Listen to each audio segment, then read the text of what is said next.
Let's sign in. Let's sign in.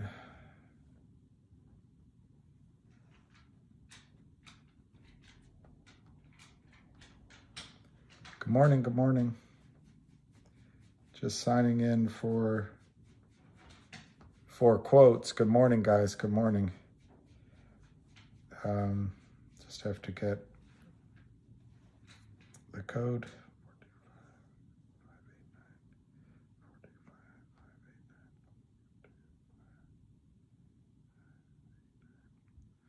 I'm sure I screwed that up. No, I got it right.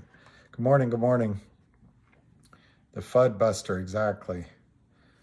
Sorry, I think it was Morgan that pointed it out, but I was down yesterday. Sorry about that. We're still very much in the game, and I mean, this isn't fun, don't get me wrong, but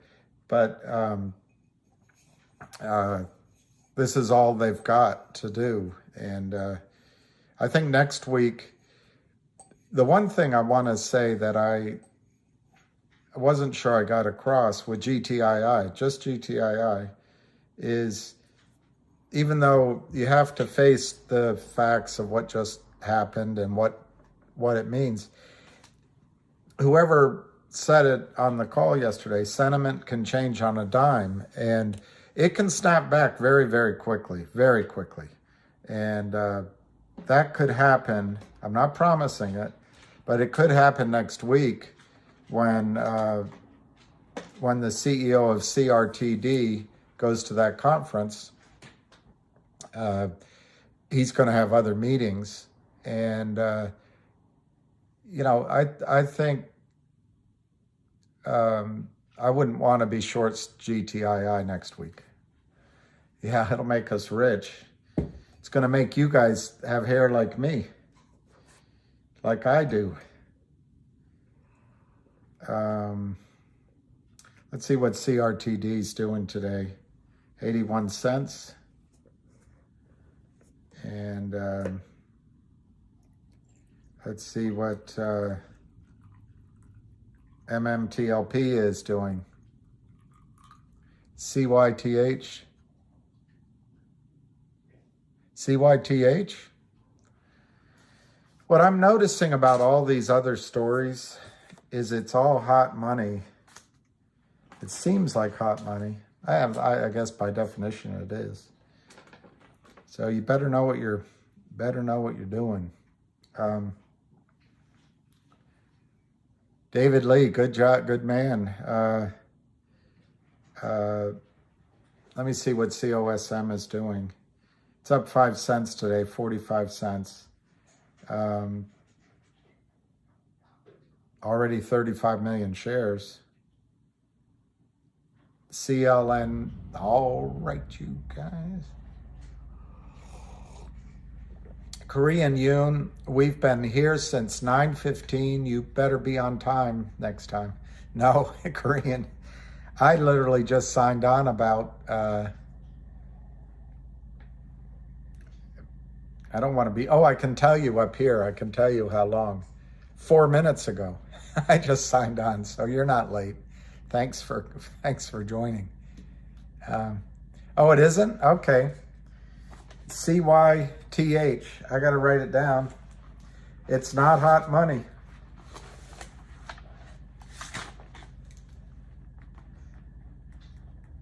We'll look at it. Hey, Fahad. Kevin.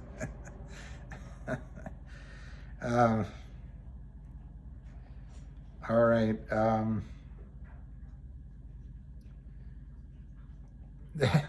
There's a shareholder meeting today for COSM. Interesting. And there was some other news that I didn't catch on to. But that's, hey Fahad, hey, wow, that's good on GTII.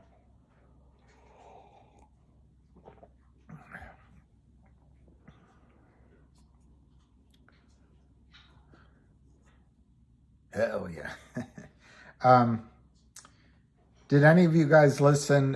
I saw Lou had some videos. I didn't, last night when I saw him, I didn't listen because, as Morgan pointed out, maybe I was down or maybe I was under stress or something. I don't know.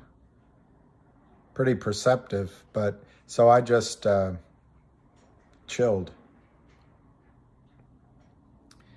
I don't know, Korean Noon. I feel the same way. I'm like, oh, everybody's in Cosmo. It's tempting, but one thing to look at is,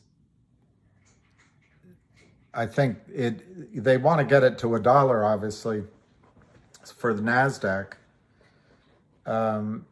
And I know they have higher targets. I'm just focused on the dollar. If it goes to $1 from here, it's a great profit. But GTII could go from 114 to, obviously that we looked at the chart yesterday, and there's some resistance levels. 182 is a psychological one, and I'm trying to remember the higher level. But GTII could go to 250, and it's more than doubled. But it could go to $3, $4, $5 fairly quickly. So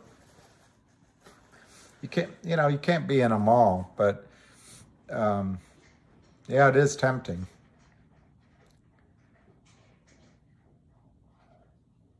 The short interest is 2,000. Wow. Yeah, Dr. T. Yabba Rumble.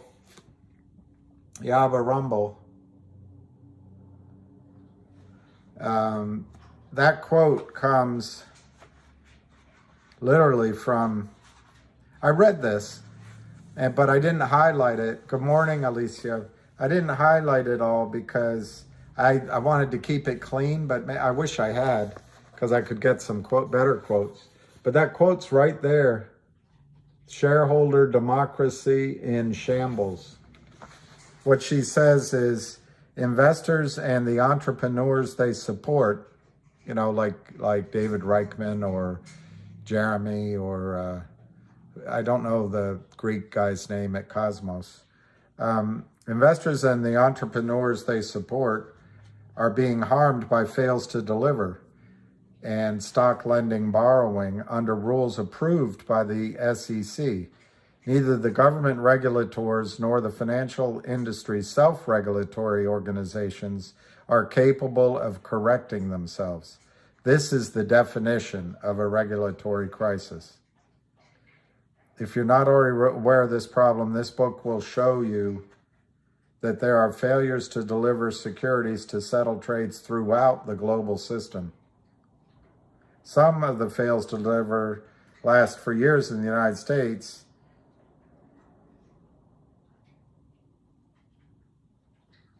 It just drives you crazy. It's depressing. I don't want to finish that sentence. What it says is, some fails to deliver last for years in the United States because centralized clearing and settlement organization provides that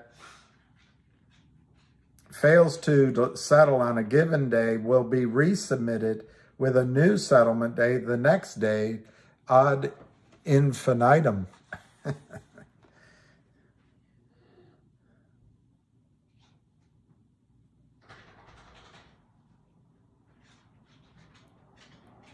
The New York Stock Exchange admitted in public in 2005 that using the Central Clearings Organization stock borrow program to cover up these failures to settle has resulted in the violation of the one share, one vote rule.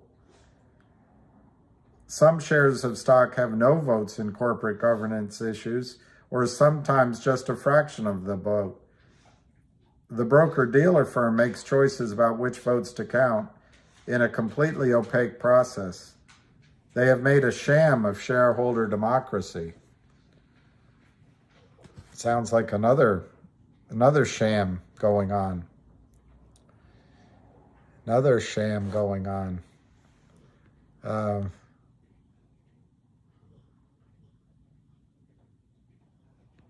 exactly, Maddie. I think that's right.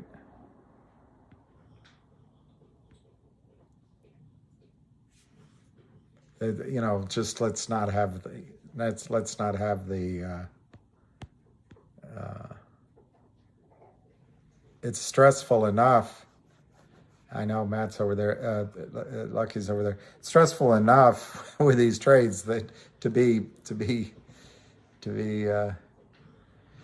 Well, all right, Alicia. On Finger, I really think I don't know how many of you have approval to trade options, and you don't have to trade options, but for a small amount of money, you could buy calls on Finger, which, and this isn't financial advice, I'm just educating. I'm trying to think what would be, like the fives, for example. Let me look at what the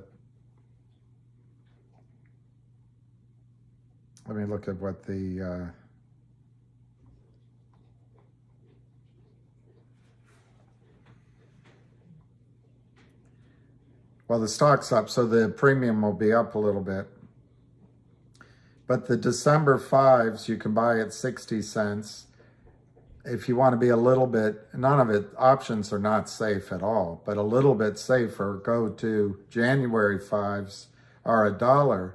But you could go to the January sixes for 80 cents or the January sevens for 65 cents. The eight, I wouldn't go up to the eights. They're 60 cents on the ask. You might be able to get a price in between, but normally,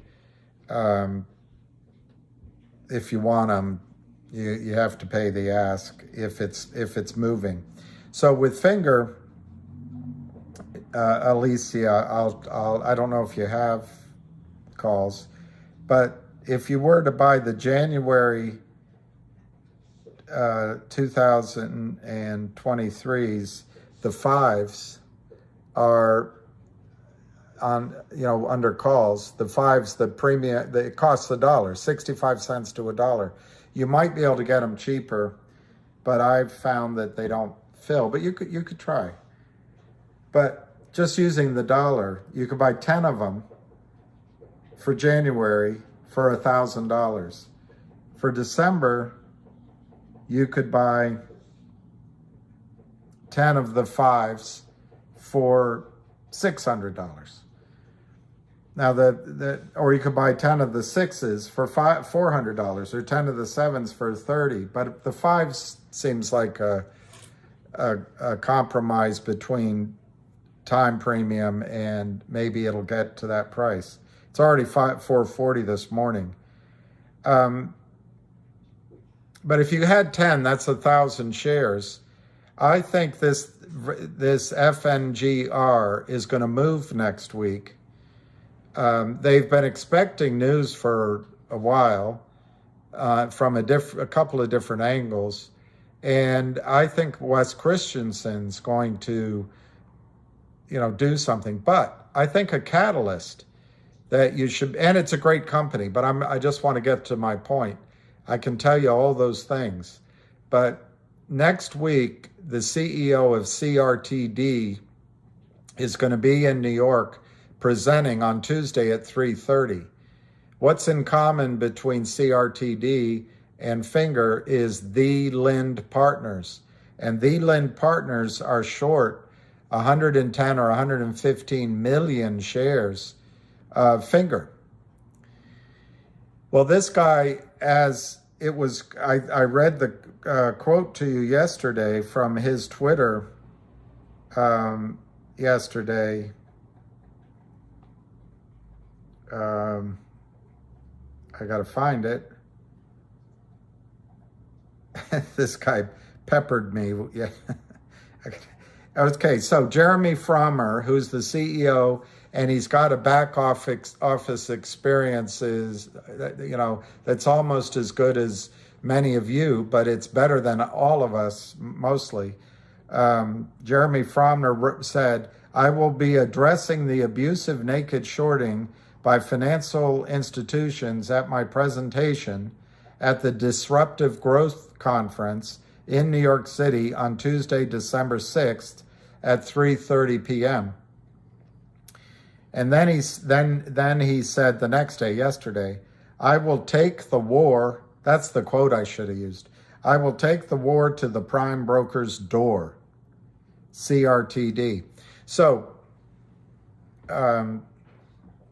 Alicia brought up Finger. My point is, one thing you could do with a tiny bit of money, you don't have to buy 10 calls, but if this guy Fromner is going to be speaking Tuesday to the prime brokers, now I'm not saying that he will, I don't know. I've never been to this conference. I don't know who's in the audience, but he's obviously probably going to have meetings with some of his old buddies. It was rumored that even Carl Icahn is a friend of his. Don't know. But my point is if he goes around talking to people about the Lind Partners and CRTD, I would wonder how Finger would not come up. And Finger has 115 million shares short versus what used to be around 3 to 4 million likely float, call it 10 million. So they've got, the Lind Partners is going to be in trouble. CRTD, according to information that Hams put up, has 330 million shares naked short versus, I think, 30 million in total shares, 30 million shares extant.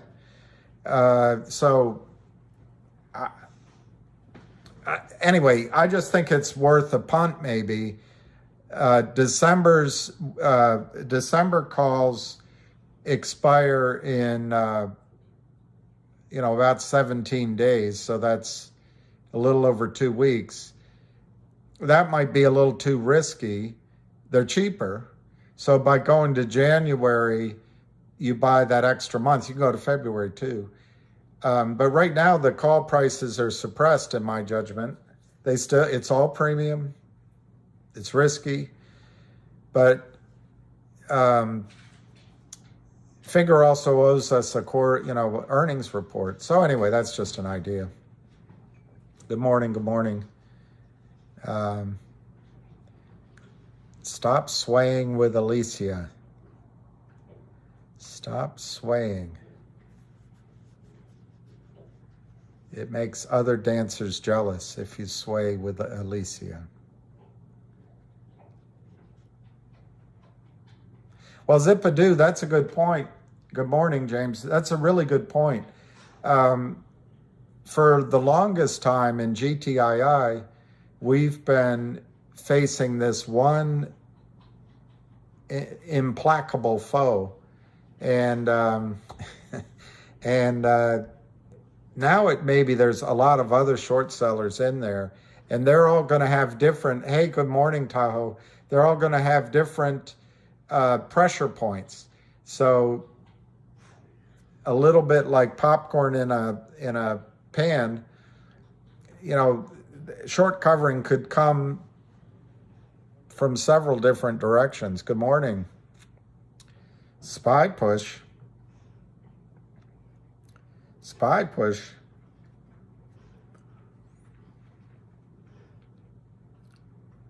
Well,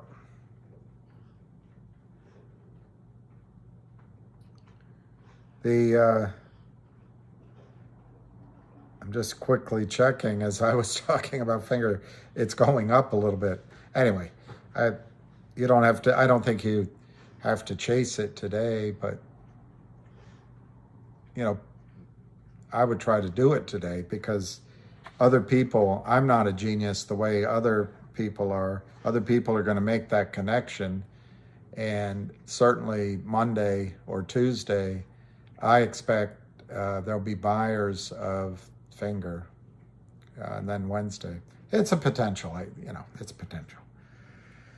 All right, GTII. is 120. And by the way, this same guy, Jeremy Frommer, has these three stocks. They all have ham, and they all have some of the same investors and some of the same movers and shakers. So this speech by Jeremy Frommer, I think, will help GTI next week. And that's the one thing I woke up thinking about this morning is sentiment can change on a dime. GTII could be over 2 after this guy meets with people and starts talking about what a crime it is, because there's only one main short seller in GTII. And, you know, if you're on the other side of the dinner table and you're listening to a guy you trust, who you worked with for 35 years in prime brokerage, and he's telling you who the shorts are, what the massive position is, and how vulnerable they are. Well, if you're on the other side of that and you have a hedge fund, or if you're just a wealthy guy or a wealthy woman, I think there's a potential for sentiment changing on a dime out of the blue next week for GTII as well. And we need a break. You know, we need a break, and it's about time. Warsaw, Bernstein West. Yes, Roger, that's it. Sergio, it can be that. It can be real, but the problem with short interest, I don't know. You guys might know better than I do. But just look at GTII. The real short, that's the number that shows up in short interest. You have to do all this digging and sleuthing to get better numbers. And so all I'm saying to you is I'm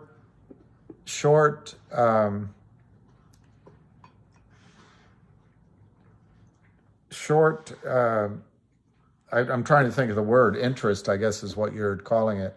That can't be verified. It can't, it can be manipulated. But yeah, it could be that big. Definitely could be that big.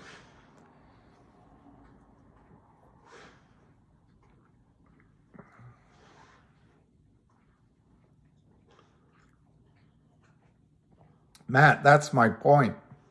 Let me see if I can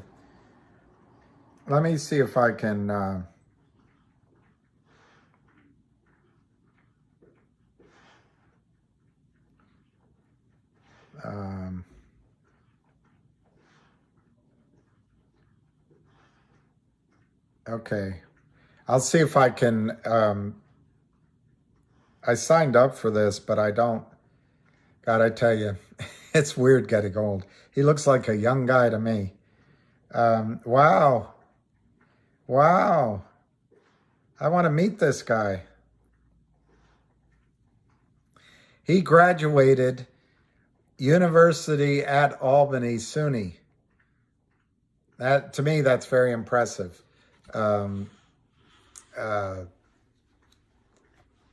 Yeah, that's good.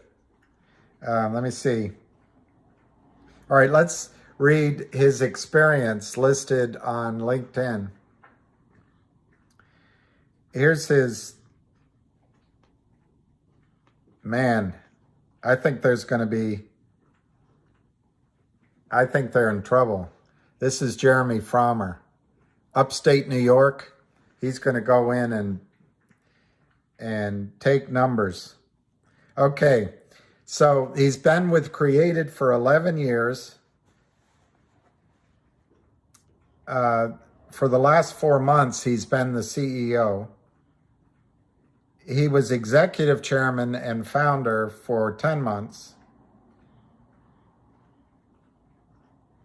And founder/CEO for 10 years and 2 months. So I don't totally understand those distinctions, but he's been with CRTD for, 11 years.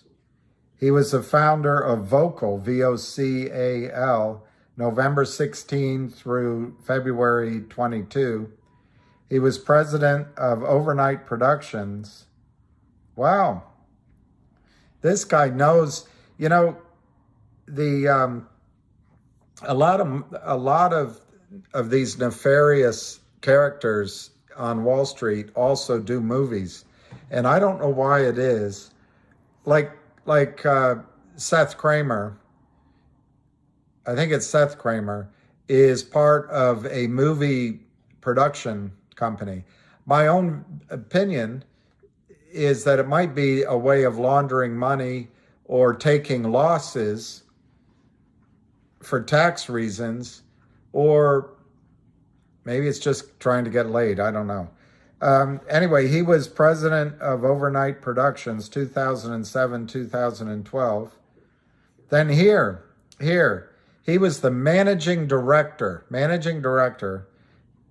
head of Global Prime Services Group for RBC Capital Markets. That's Canada. RBC Capital Markets. And then he was CEO of the Carlin Financial Group for 4 years. CEO, prior to that, he was CEO of Next Gen Trading for 2 years, a software development company building equity trading platforms. Prior to that, at Bank of America, which is now Merrill Lynch, he was managing director, head of merger arbitrage trading group, 2000 to 2002. And then prior to that, he was director, head of merger arbitrage trading, RBC Capital Markets. Before that, he was senior partner and head trader, Guard Hill Capital. Prior to that, that was 2 years. Prior to that, he was senior VP, head trader for distressed debt trading at Bankers Trust. Alex Brown. Wow. Alex Brown is a great firm. And he started out in the New York City area, vice president, distressed debt and trading at Kidder Peabody. Fantastic company. You guys don't remember these companies, but let's go back up here to,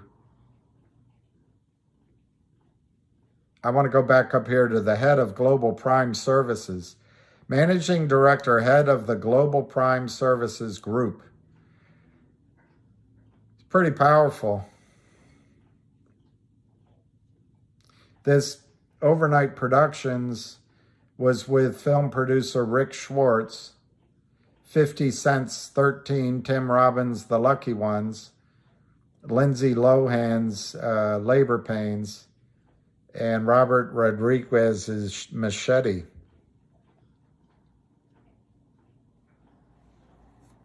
So guys, he's gonna go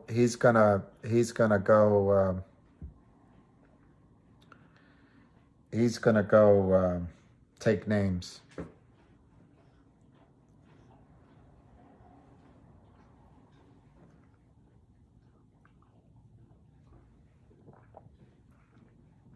I want to see what this conference he's going to is.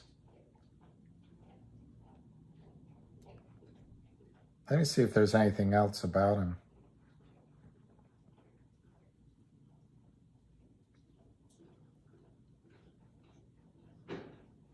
September 6, 2022, Jeremy Frommer to assume chairman and CEO position at Created, a creator-first holding company, the parent of Vocal. That's how, because he is pleased to announce a new appointment to its board of directors, Justin Morey.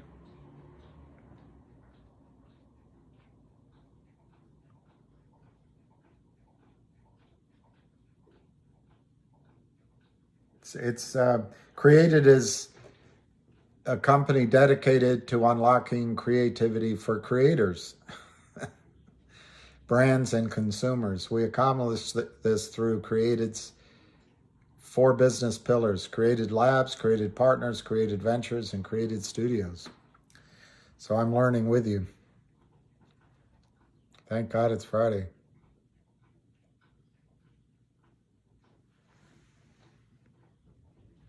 You tried to sell your...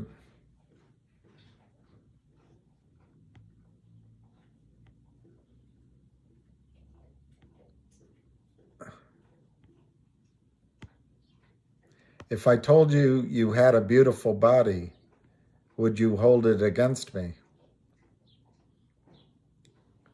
Ham is meeting with 2 primes. See, there you go.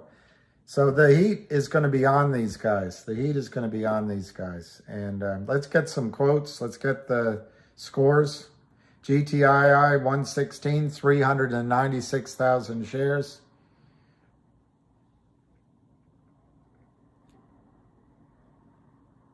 $120 might be a number, but why? Let's look at the chart. Fingers 445. Created is 83 cents.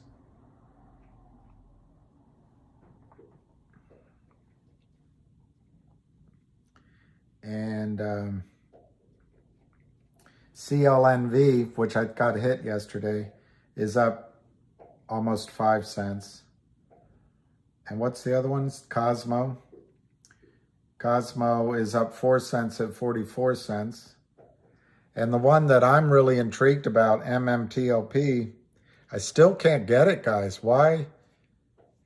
Yeah, where's the bear raid? You know, Chris, is that, it's hard to read, but is that big guy, Chris Farley?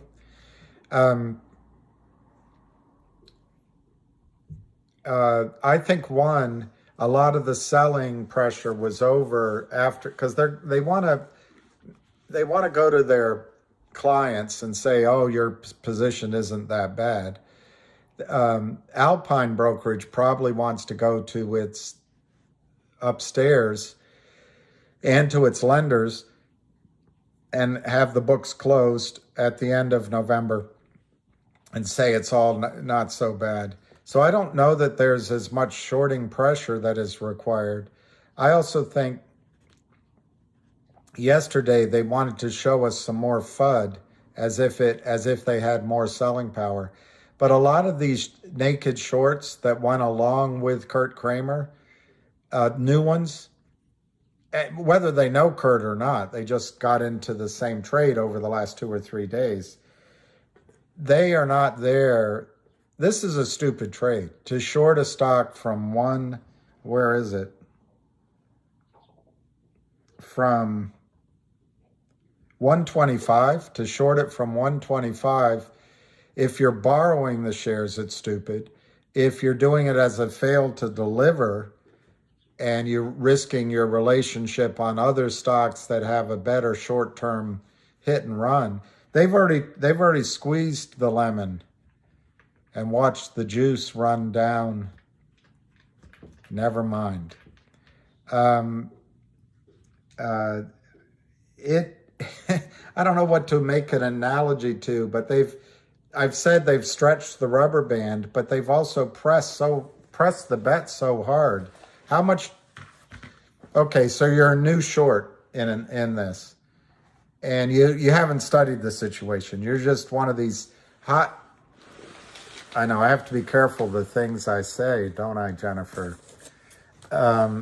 It's just a song. It's in everybody's head. Just one more look. That's all it took. One more dip.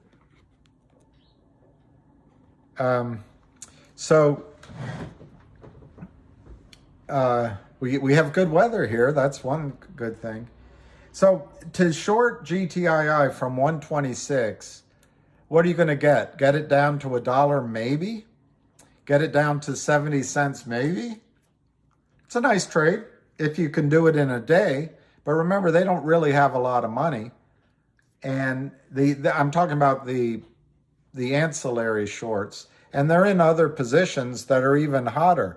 They could get into, just to use the example of Cosmo, they could get into Cosmos. Everyone's buying it in a fear of missing out, which is you watched it. Fear of missing out.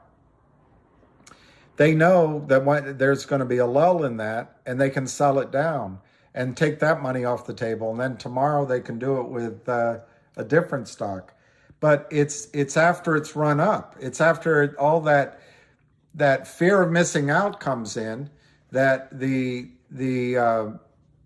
shorts try to play it's fear and greed. It's the extreme of mania and then depression.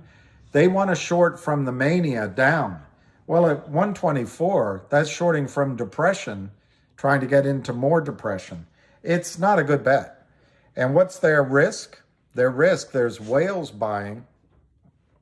And their risk is an announcement out of the blue. What could those announcements be? In the case, I'm just talking about GTII. It could be that West Christian, the company announces that West Christian has subpoenaed. Now, I don't know if that'll happen because maybe that's not what West would want them to do, but the company could say something about that. We could get the auditor at any time saying they finished the audit. And then the merger with 1-8 law firm. Remember, December is 3 more weeks of trading, basically, a little bit more. And we were promised that'd be done. So the law firm could come in. The audit could come in. A new dividend could be announced. A new token with Upstream, regardless of the dual listing, could be announced, or a token with somebody altogether different. So there's a lot of reasons that if someone is day trading to naked short downward, they don't want to hold the position overnight. They don't want to hold it overnight. So one of the stupidest times to short a stock is when it's heavy lifting. It's like 427,000 shares today. They're trying to short it, but there's a whale buying. Somebody's buying. It's buying. And next week, you could have this pressure of, like I just said, the follow-on effect of Jeremy Frommer. So they're not going to want to hold their short positions over the weekend. So my guess, Chris, is the reason they're not being successful today is it's a half-hearted attempt, and that many of them may even close during the day. They don't want to take the risk of an announcement over the weekend, which could change the story, change the mood overnight. So that's why I think they're not selling it off.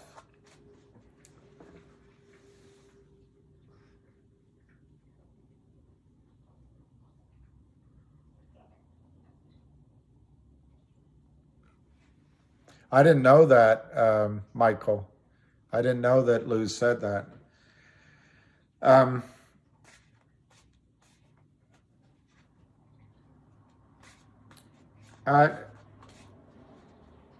don't know what to say to that.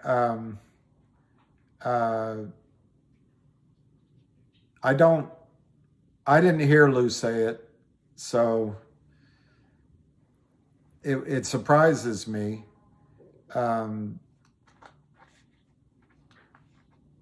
But men sometimes say things to and about each other in the heat of the moment that men,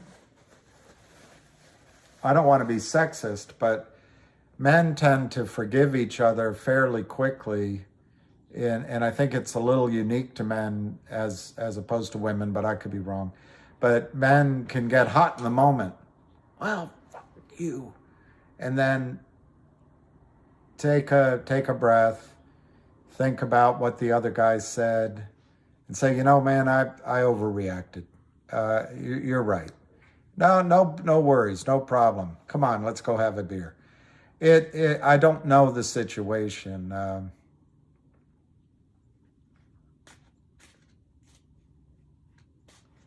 What? Key? He's going to do Ham's mom? Well, that's not good. That's just not good. That's just not good. I don't like that. CRTD's 84 cents. Well, I wish I had asked my dad this before he died. My dad used to say, back home, some people call me, no, he'd say, some people call me William. Some people call me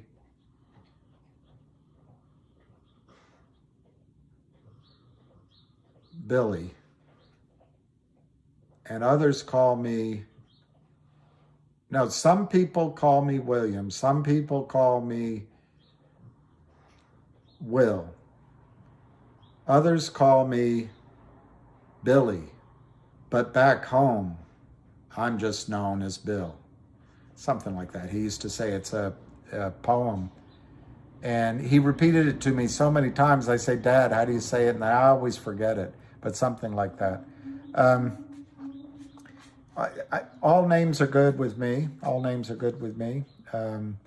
I go by Bill, but I like that you guys call me William. I had a girlfriend. Really, I did. She would call me William.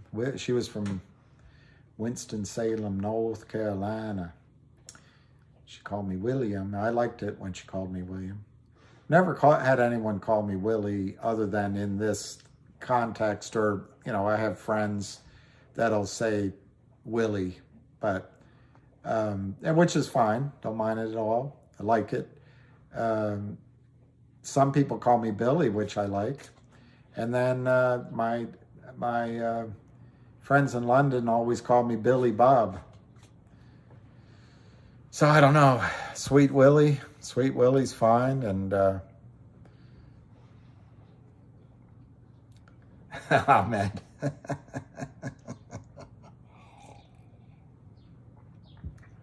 Ahmed. Billy Bob. Yeah, Billy Bob. Only when I'm late for schoolio, the Grizz. Willie, when you're trying. Yeah, William's fine. I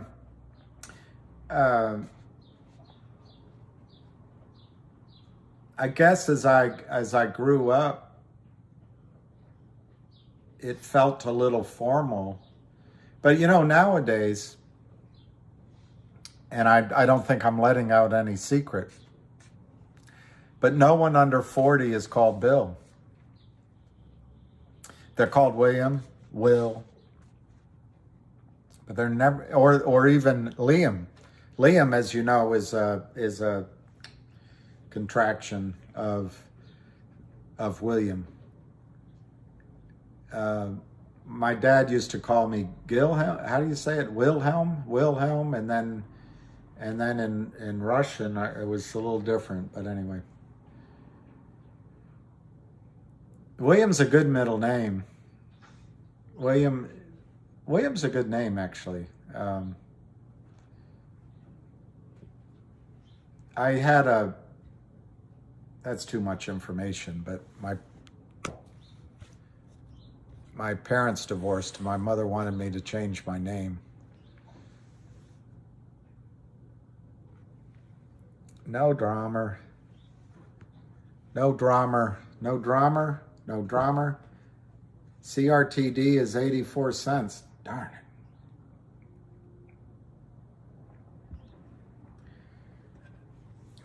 All right, so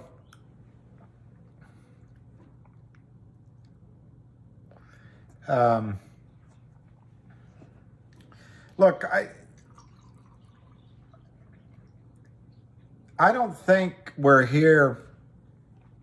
At least I'm not here. I have no animosity toward anyone. I've gotten upset a few times. I do have very strong feelings about those that naked short. That's where I want to direct my frustration.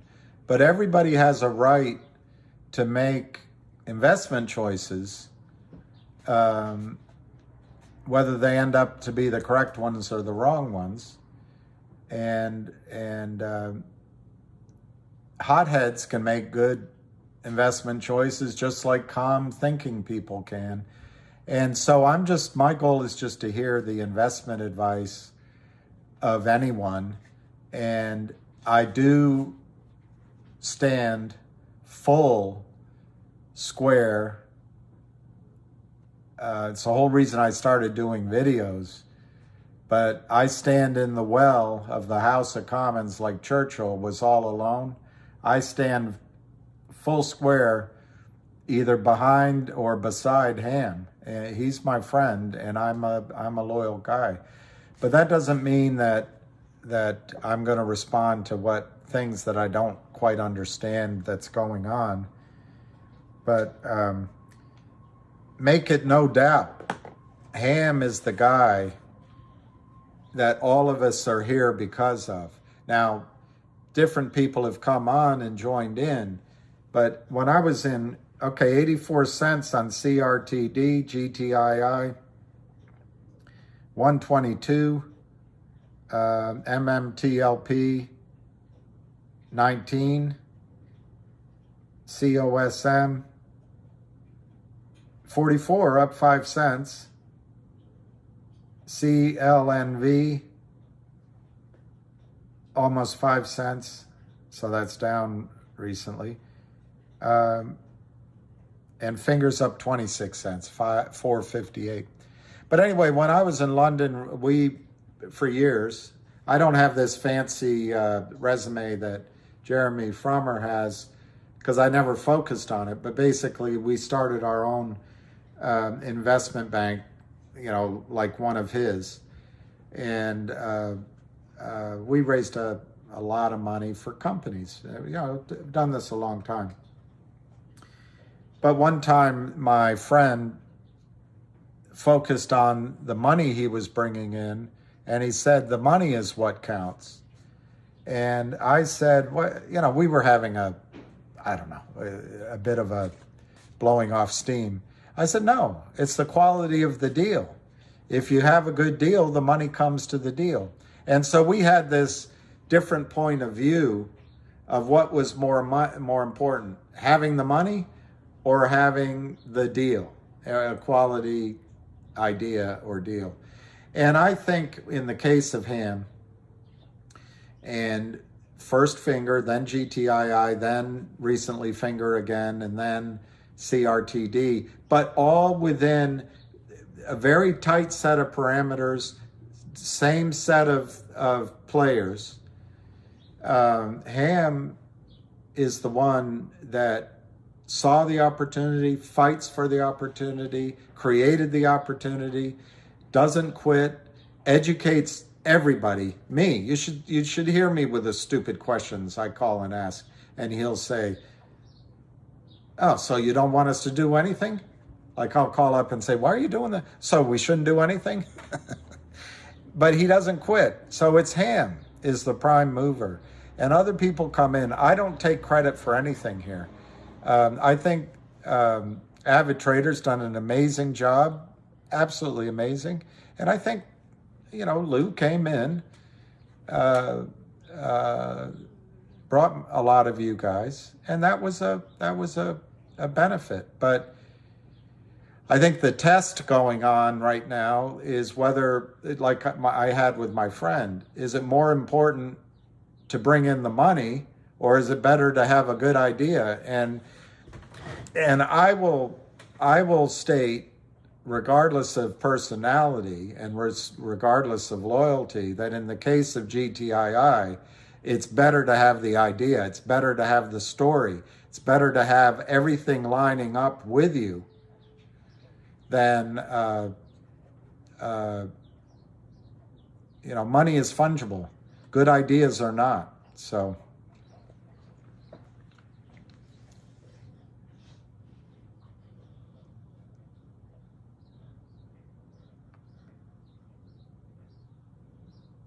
Right, David Lee.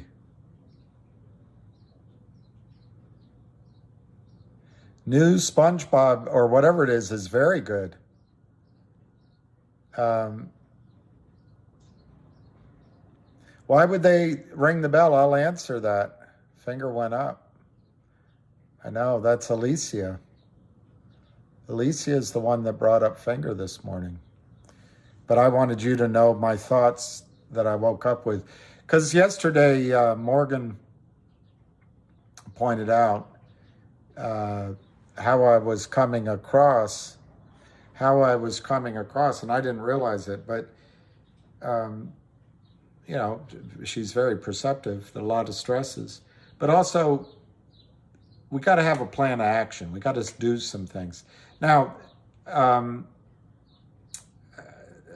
who ring my bell asked the question,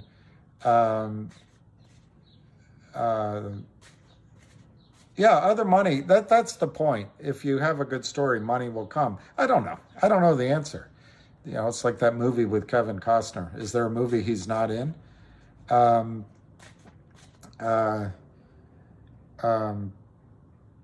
The reason they did it wasn't a 175 warrant. Are you talking about, before I answer, are you talking about GTII? You said a 175 warrant on a 40-cent stock. Which stock are you talking about? Is it GTII?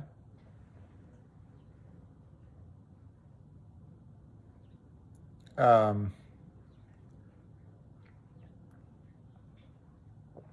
I'll answer it for GTII.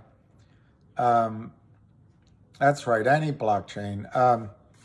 I'll answer it for GTII. Oh, it's HNRC. Okay, HNRC. HNRC. Well, one reason to do it is if you're issuing it to shareholders, it gives them, I don't know enough facts why they issued it. If they issued it as part of a financing, that's a warning sign. But if they're issuing it, he's talking about, all right, fingers 458, 456 to 460, and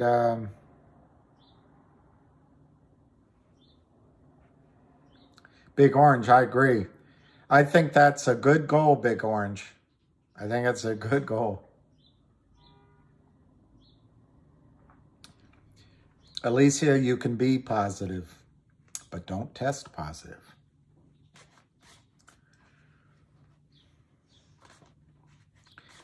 Let me look at GTII. It's 121.5, 121.5, 121.5.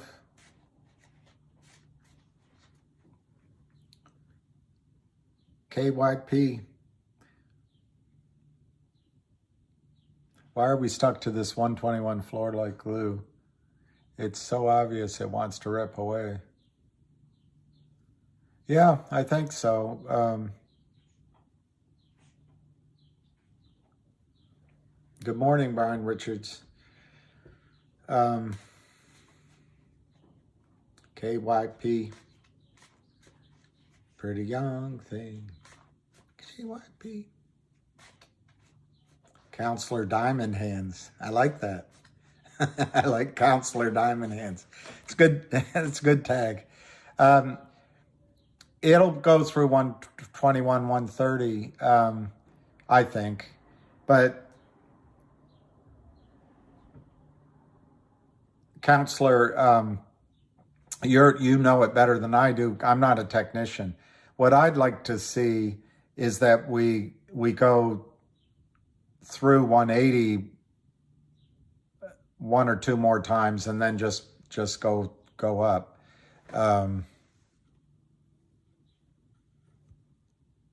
Cosmo, 46 cents. Good trade. And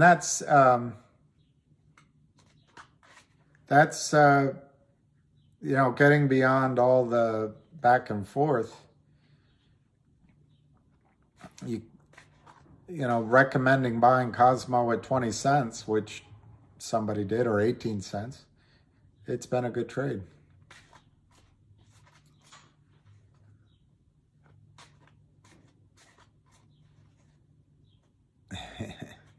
David Lee's, I see this little picture. David Lee's always driving while he's typing. It doesn't seem very safe. And he's got one hand on the steering wheel, so I don't know how he does it. Cosmo's up 6 cents, 7 cents. So what yesterday could have been is shorts trying, what low level, I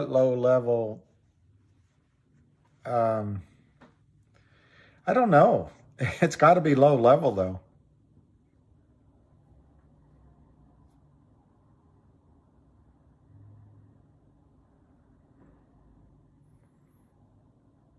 I agree, Counselor and KYP.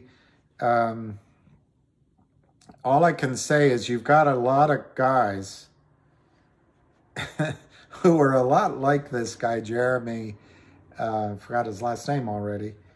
They're tough guys, and they're fighting like heck to make GTII work.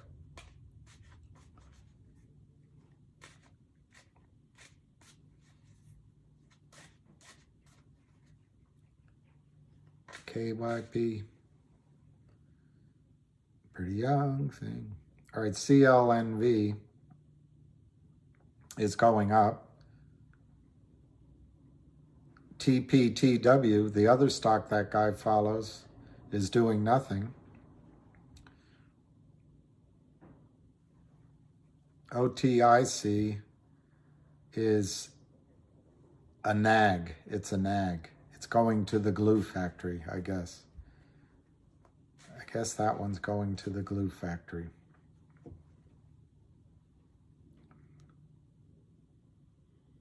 And COSM is 47. It's up almost 8 cents. MMTLP is up 17 cents. CRTD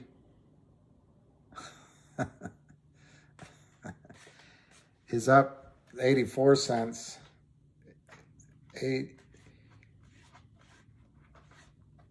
84.45.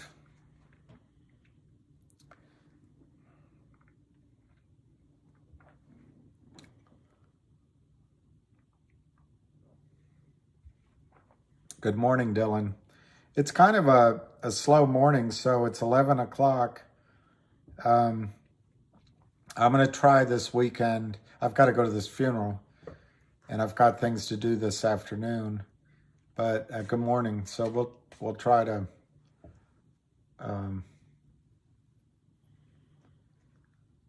see it through to noon, and then come off. CRTD is nicely at 85.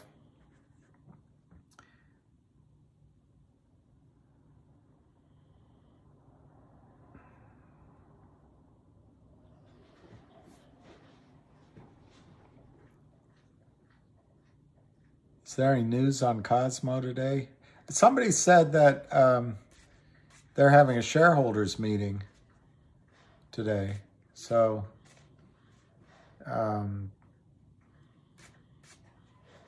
who knows?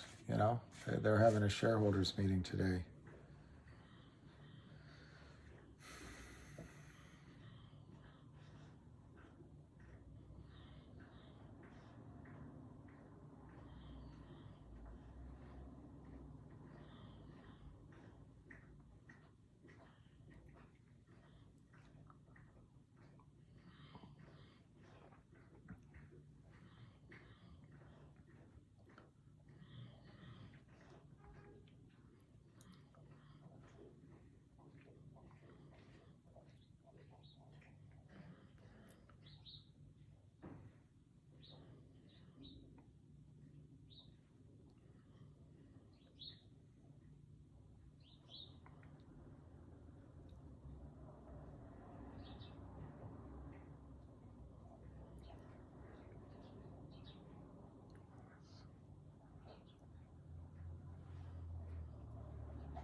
Well, the CEO of Cosmo got, and I'll try to look it up, Key. I read it late at night, but the CEO of Cosmo got a manure load of shares at 12 cents in an offering, but I think he paid for it, at least paid for some of it. But it was a low price. I think to my memory, he put in $1.5 million. But I think recently the news, I think he paid for that.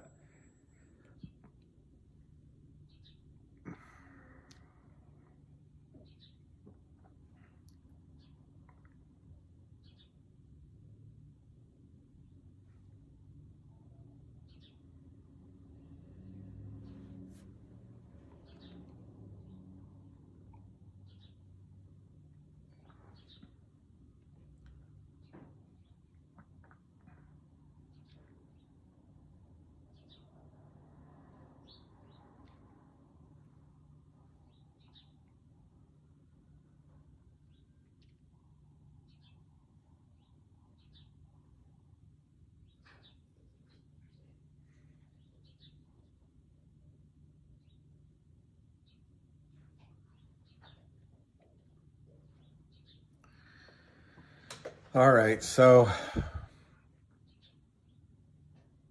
which one's 62 cents? Let's look. Is that Cosmo? All right, here. There's only 83 million shares on Cosmo. CEO owns 22 million and is short. Yeah, that's right. The 22 million, he can't trade either. So that, David, I can't remember what you said now. 83 million available. I guess you take 22 out of that. So it makes it more difficult for the shorts.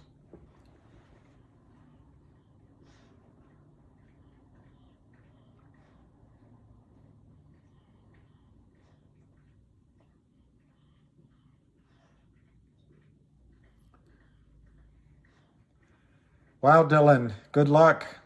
5K. That is amazing. I hope he wins. Or just does a good job. Yeah, it's going to be a sleepy day. It's 11 o'clock. I'm going to go to 12 and then turn off. And I think what I might say to you, since there won't be a ham call, is that I will come back on Monday morning and not this afternoon. Oh, the float's 187. Carrick Manu. Vinny G.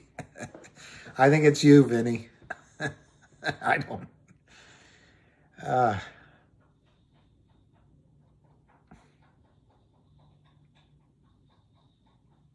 Key, don't be sorry for that question. They converted common shares to preferred shares. I'll tell you a couple of things about preferred shares. One, in a bankruptcy, preferred shares are cotton toilet paper. Real, equity, common stock is like newspaper toilet paper. In a bankruptcy, they're both on the ass end of the distribution of the assets of a company in bankruptcy. Preferred is slightly higher than common stock, but they're both equity. So usually in a bankruptcy, everything goes first to the debtor in possession and the costs of the case. And you could argue same time, I'm not a lawyer, but you could argue sort of pari passu or next in line or even first, the trades get paid, the whatever. If you owe secretaries or employees or payroll or anyway, those things get all sorted right at the top as well. And then you've got the legal fees in bankruptcy. Lawyers, just it's a smorgasbord. They get paid. Comes out of the estate, so to speak. And then it's the secured, the first secured, second secured, third secured debt. And salaries, this is a vague area for me, but I think salaries come ahead of equity. I'm confident of that. But I'm not sure where salaries come in relation to that first issue. But the way I just ordered it is how I understand it. The secureds come ahead of paying all the salaries and things like that. But really on the rear end of the whole bankruptcy proceedings are equity. If there's something left over, and usually lawyers make sure there isn't because they charge so much. But if there is something left over, the preferred gets it first, and then the common stock gets it second. So by moving from common to preferred, you move up the food chain slightly. But it could be important. The other thing about preferreds is, and you have to read them, you have to read the contract, but preferreds are a way that venture capital firms and sharks and people can come in and take control de facto of the company. You need shareholder votes, but you can have provisos in the preferred that no other money gets to be raised unless such and such. And I don't want to blurt out things hypothetically, but the preferred common shareholders vote at the shareholders' meetings, but the preferred can create some kinds of control that are very difficult for the common. And it's control of future financing, it's control of all sorts of things. And then obviously the secureds have ultimate control on the assets, but you work to get them out of there. So anyway, it's not a very good answer because, Key, you ask a good question. And one of my alarm bells went up when I saw preferreds in there, because what happens is acquirers or financiers who come in as preferreds and they have all these lawyers behind them, they've done it many, many times before. And so you look at it and you're trying to catch, what's the catch? What's the catch?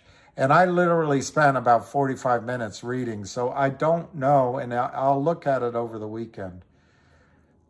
But to me, somebody asking for preferred raises an alarm bell, but it doesn't have to be the end of the world either. It's just something to look into. It's just something to look into. What did Kevin say? I bet Kevin said something much more succinctly. Well,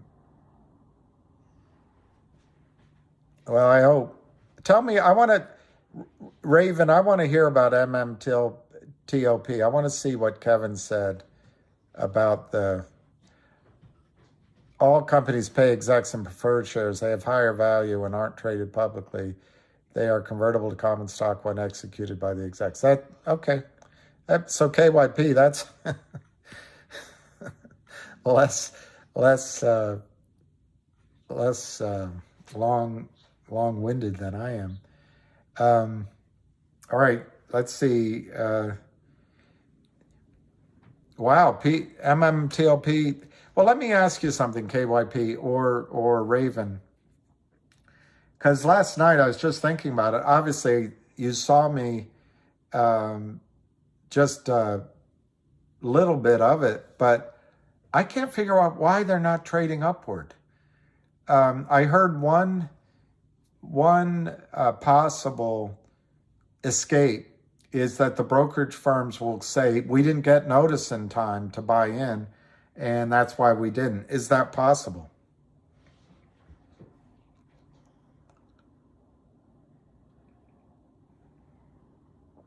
Simple man, simple dreams.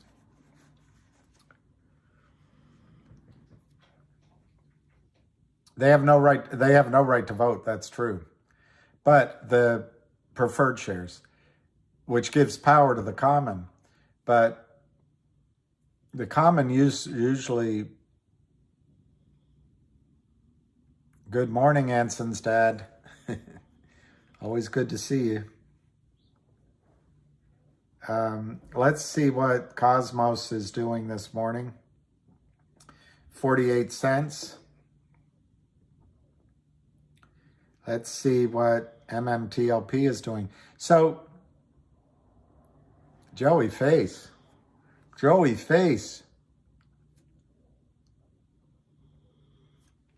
You are rolling. Rolling. Rawhide. Rolling. 825 on MMTLP. So why aren't they covering? That's my big question. They know that in 10 days they have to have bought in. Yeah, I know some of these guys, counselor, are rolling.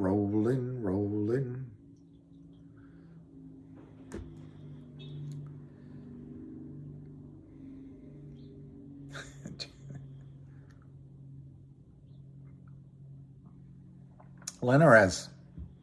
I studied that, by studying last night. I Googled both names and then I listened to some videos as I fell asleep. Well, in 10 days, Indoro, with MMTLP, is essentially the record date. But then the 14th, MMTLP goes private at the end of the day. And it's no longer trades at all. To me, the way to look at it is regular trading stops at close of business on the 12th with the shares, with the distribution. What they're doing, MMTLP, is essentially 100% distributing NextBridge Energy, or whatever it's called, as a private company. So the 12th is the record date. The effective date is Wednesday, whatever that's the 15th, or, at 1 minute past midnight. The 14th, though, you have 2 more days to trade private trades, private sales with the stock, and the brokerage firms will help organize that trade. So the dilemma is, does the short covering happen before the 12th is over, or do the shorts go into those 2 days from the 12th to the 14th, to the 13th and 14th, to organize all sorts of covering in private transactions? So you're sitting there, you have a decision on MMTLP to do what today. Let's say on the Monday the 12th, the stock, I'm going to make up a number. Let's say it just goes to $100, which I know that sounds like a lot, but I'm just trying to make an example. Let's say it goes to $100 on Monday and you go, wow, I'm making money. Do I sell it? I don't really want to wait for the private company. And is this all the squeeze is going to be? All right, I'll get out at 100. And the shorts know that you have that decision to make. Then whatever is still left to cover on Tuesday and Wednesday, the 13th and the 14th, maybe the shorts start trading privately with people that are still in it. You're already gone. You already sold it. People that said, heck with it. I'm just going to ride it out and I'm going to see what the private company's worth. And there's rumors that the private company is worth $35 to $80 a share. I'm a little skeptical on that. But there'll be a JV. There's rumors they'll sell to Exxon. Who knows? As a private company. But let's say someone else decides I'm not going to take the $100 on the 12th. I'm going to write it into the private company. Well, what happens on the 13th and 14th? Is that when the squeeze happens? Does it go to $5,000? I'm making it up. Does it go to $5,000 a share on Tuesday and Wednesday in the after hours trading, so to speak, the private trades, where if you do it through a brokerage firm, it'll take longer to get the share, the distribution, but it'll still happen. Or does it not even trade on the 13th and 14th and you end up with a private company? I don't know. But it's weird how there's no covering going on right now in MMTLP. The other question I just got is whether you do MMTLP or MMAT. And I've seen projections that MMAT is also shorted and could have a huge squeeze. My own opinion is MMAT will have a squeeze if the price goes up. It's not about delivery, but I don't know the answer. Some people are saying MMAT can go to $100 or $50, and it's only $2 a share.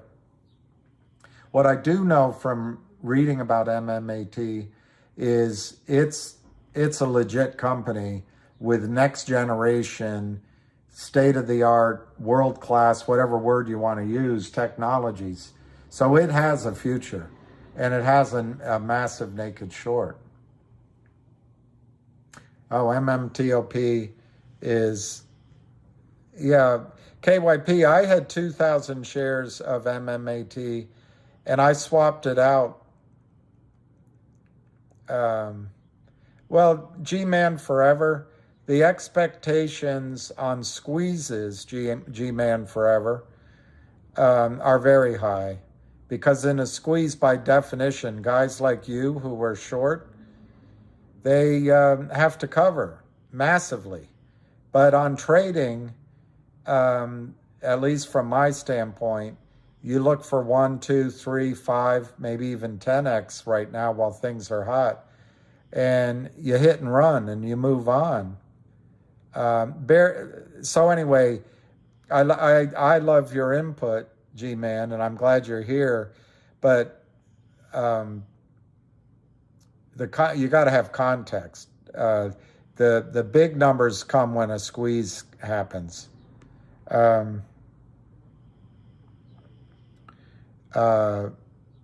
I can't see who gave answers on MMTLP. So Barry, you think both will run, basically.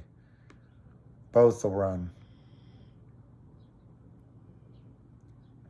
When's Argentina playing Portugal? And is Novak Djokovic involved? The true GOAT. What about those pizza vending machines? Any thoughts? Avec Fet. I have a thought. Any pizza from a vending machine. Yeah, Endura, I don't know. And yeah, that's a good price, I think, on MMT. Well, Steve, all right, Steve, you engaged in that. I think it's an intellectual, not intellectual, it's just a mechanical discussion. So what I put out there is if you, okay, here's Keith. If I get my numbers, otherwise I'm going into NextBridge, value is $60 to $120 a share. Okay, so And somebody else just said something. So anyway, Steve, the predicate is if you do nothing at all, just hold the shares, you get shares in a private company. And just like Keith said just now, I think it was Keith, there's rumors of really high values for those private shares. I'm skeptical because it's all in the negotiation. A lot of that oil is prospective. But if you got a good engineering report, maybe from Netherland and Sewell or Ryder Scott, that confirmed you could get a good deal. So anyway, that's the predicate. The second question is, if it doesn't squeeze by the 12th, and on Monday the 12th it's only trading for $10 or $20, do you say, okay, I'm just going to wait. I'm going to go ahead and get the private shares? Because remember, the private shares might be merged into a public company.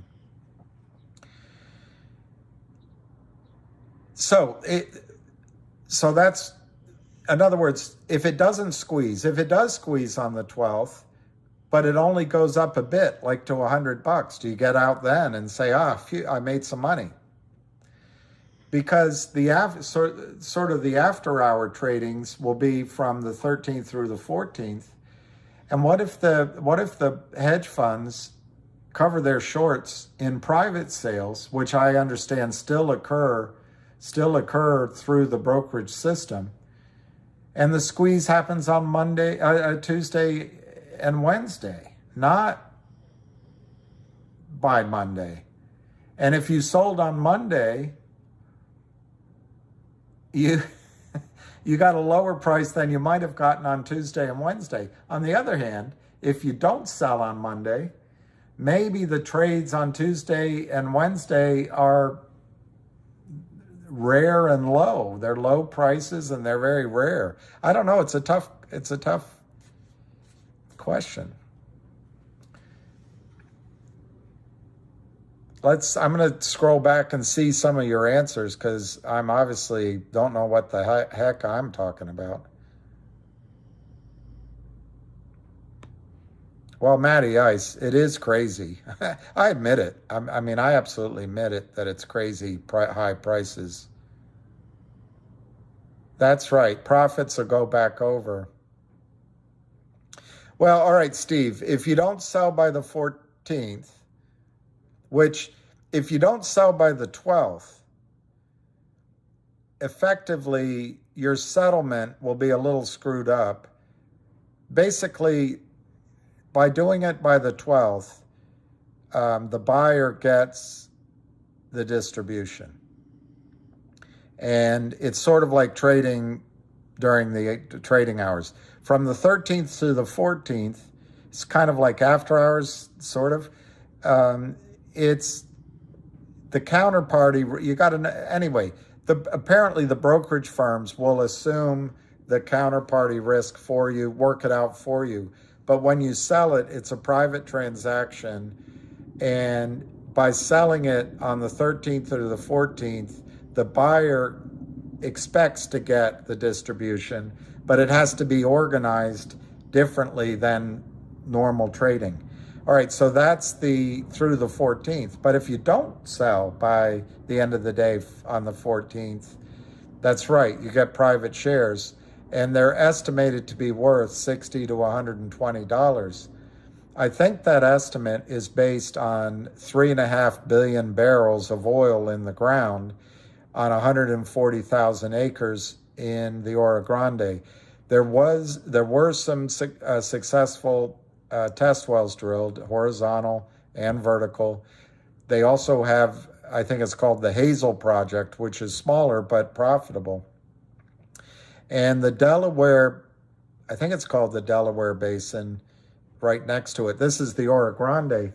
This might be a complete new field discovery, you know, on the scale maybe of the Delaware. It has a huge prospective upside, so that's why the shares could be worth a lot of money. And a big oil company could JV.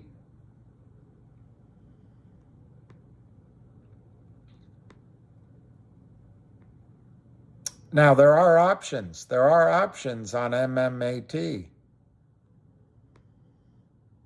The issue with MMTLP is the shorted amount. The number is private and not tradable or traceable.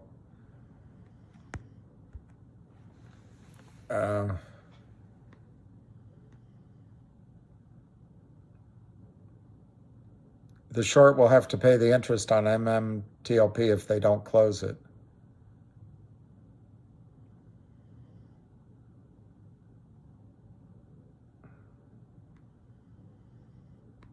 Yeah, there. That's what concerns me, Jeff Nickel. If MMTLP shorts don't start covering soon, they must have something up their sleeve. I think,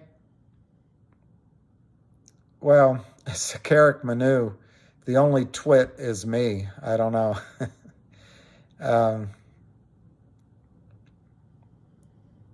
FINRA, see, Raul, that's the thing. Maybe FINRA hasn't given notice, or the DTCC hasn't given notice. So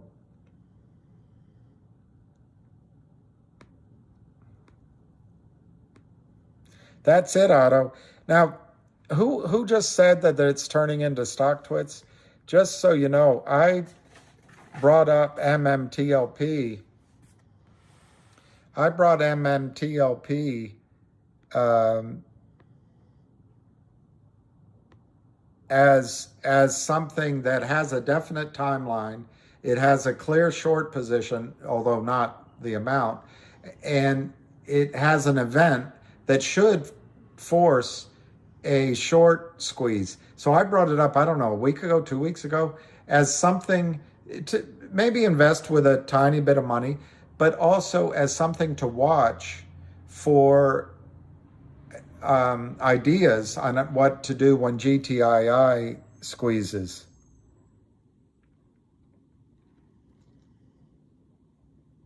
Four days to cover. Just look at the short interest. MLT 100 is very low. Top holders, 17 million shares, have indicated they won't sell for less than 350. Speculation is Exxon. There you go. So I'm glad I asked. Why do you want them? Why do you want them? It's just a joke. I know. I'm not upset. I'm not.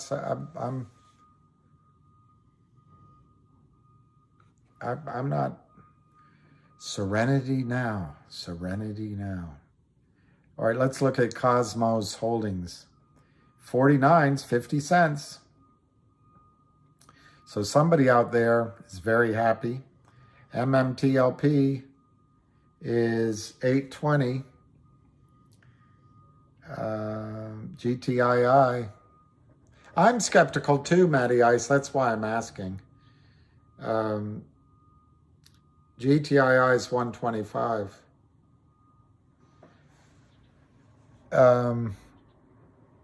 Positions start closing on the 5th. No need to kick you off the channel. I don't think anyone quite understand it.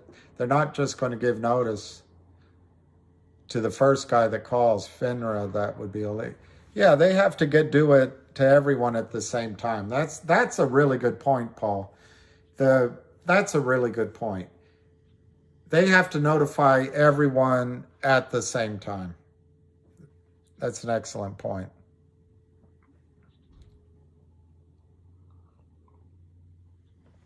It's a good point too, David Lee. He was given preferred to lend money, and he's converting it. That's it. That's good, actually. Exactly, Keith. I'm just worried about that 2-day window that something can happen in the private markets.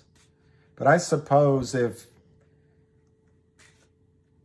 the prices are going to be high. Anyway, we'll find out. We'll find out. All right, I'm going to look at what you just posted, David.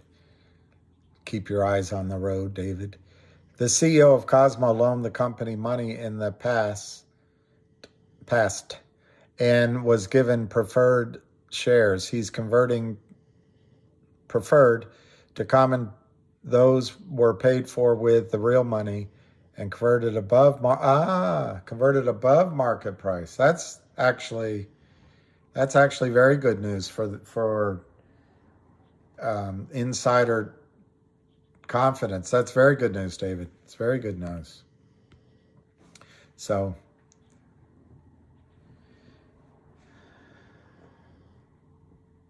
that's right, Kevin. GTII's up fairly nicely right now.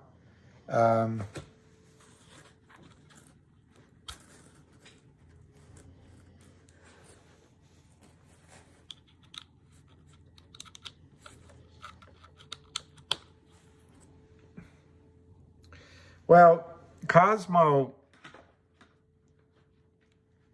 I think Lou was talking about $10, but I looked at the chart. Not that chart I'm any good at it, but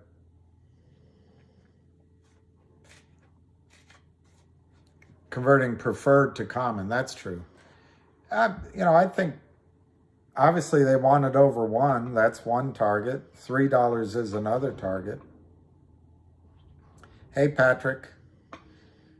I'm well. Hope you're well, too.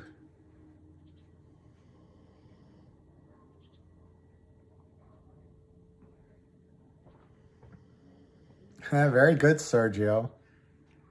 Is Cosmo going to the cosmos?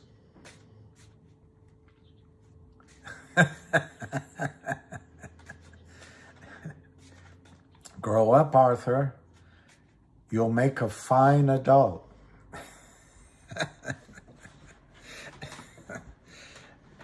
Oh, that's easy for you to say.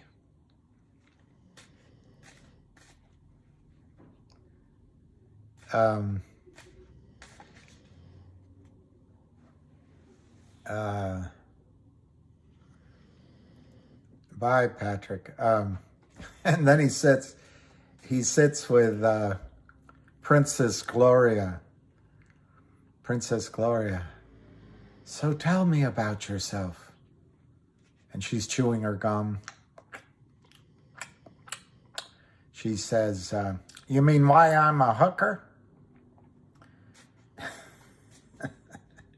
He says, you're a hooker? I just thought I was doing well for myself. And she says, my mother died when I was 6. My father raped me when I was 12, and something else. And he goes, well, so you had a relatively good 6 years.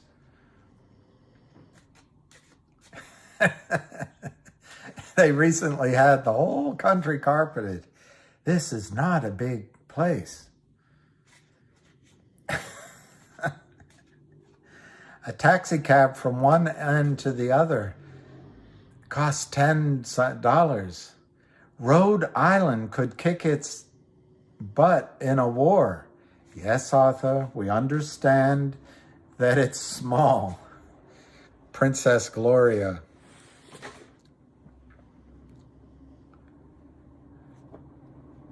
Arthur. Smile, Arthur. People work here.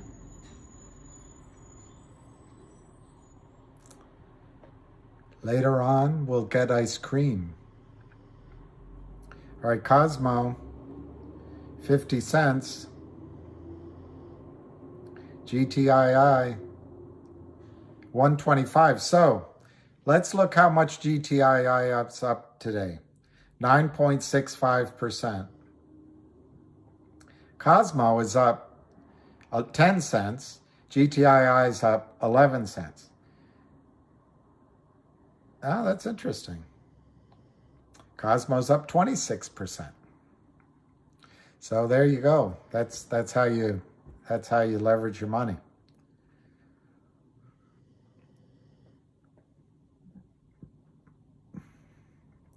CRTD 85.5. Go take over the market. I know, exactly. The percentage rates do count. They do count.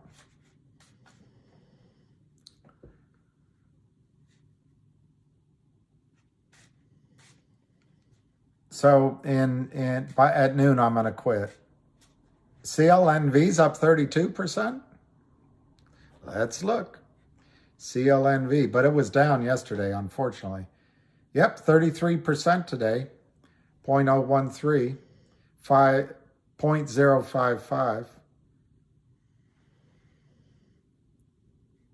That's good, Ronald. The Tupelo stock, the TPT Global Tech, is down a little bit. I'm not, that's the other stock, that guy, I'm trying to remember his name right now, that follows Cosmo and follows CN, his investment relations for CNLV, and then this little one.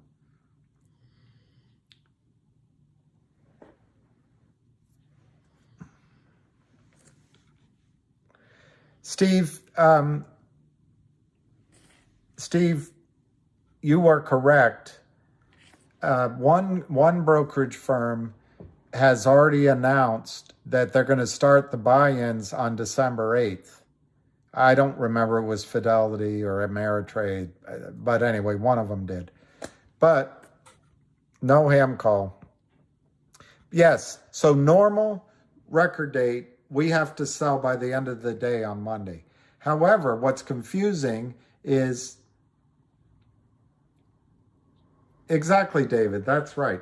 But what's confusing is the stock will, MMTLP will still be able to be traded, as I understand it, on the market platforms, but it's private transactions. And what I understand that difference is, it'll still clear through, say, Merrill Lynch or the transfer agent, but the settlement of the distribution will actually be handled by the back office of the various brokerage firms.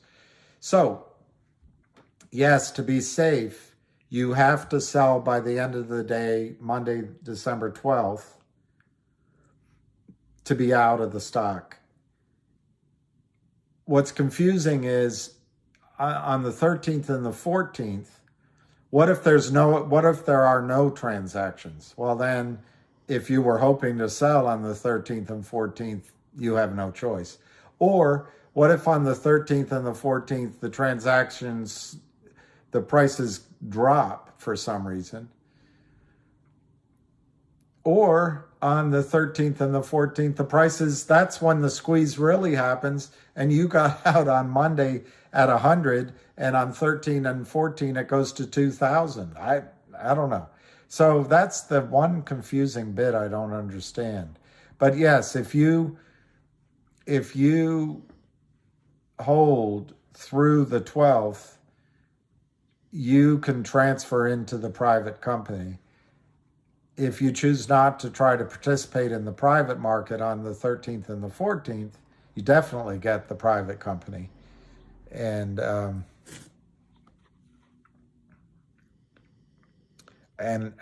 I, like I say, I don't know what to do. Okay, then it's a private company, and it'll be very difficult to sell them, but a super chat button. All right, I might look into that, Raven, get a super chat button going. Maybe I'll do that. I'd like to see what happens. I don't know how, I'll look into that maybe for Monday. That's a good idea, Barry M. That's what I was thinking. But it depends on what the price is. But anyway, Steve, the upside to the Oro Grande is huge. It's enormous. It'll take years to develop, and it'll take massive budget to develop. So it's a logical, and it'll look good on an independence presentation or a major's presentation. So it would look good on a Carrizo's balance sheet for investors, or I can't remember other companies, an Apache, but it might even look good on an Exxon, or because Exxon got out of Texas when they sold to XTO. They sold to XTO, and maybe they want to get back into Texas. And the majors love to come in and buy big packages. They don't mind paying up. They do not mind overpaying if it's been proven, or proven, as you guys in Canada say. So the idea would be that the private company, and I think discussions have been going on for years, but I think what would happen with the private company, it could be rolled into a public company, and then you're free to trade again. Or it could be a JV, and it would depend on the terms of that joint venture. Maybe they pay cash and some stock, or maybe they just pay cash. Nobody knows. So a JV venture, that'd be a little bit different. And I guess an acquirer an Exxon could just pay cash, but you would get that. So I don't think you'll be stuck in a private company for very long. I think the motivation is to exit. There's going to be a liquidity event, I think. Yeah, Steve, that's right. I haven't decided. I haven't decided. What I would like is a squeeze beforehand, so I can buy more.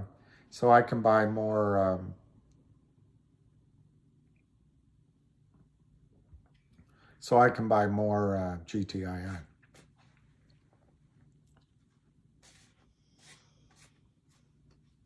What's Bill's new play, Spiny?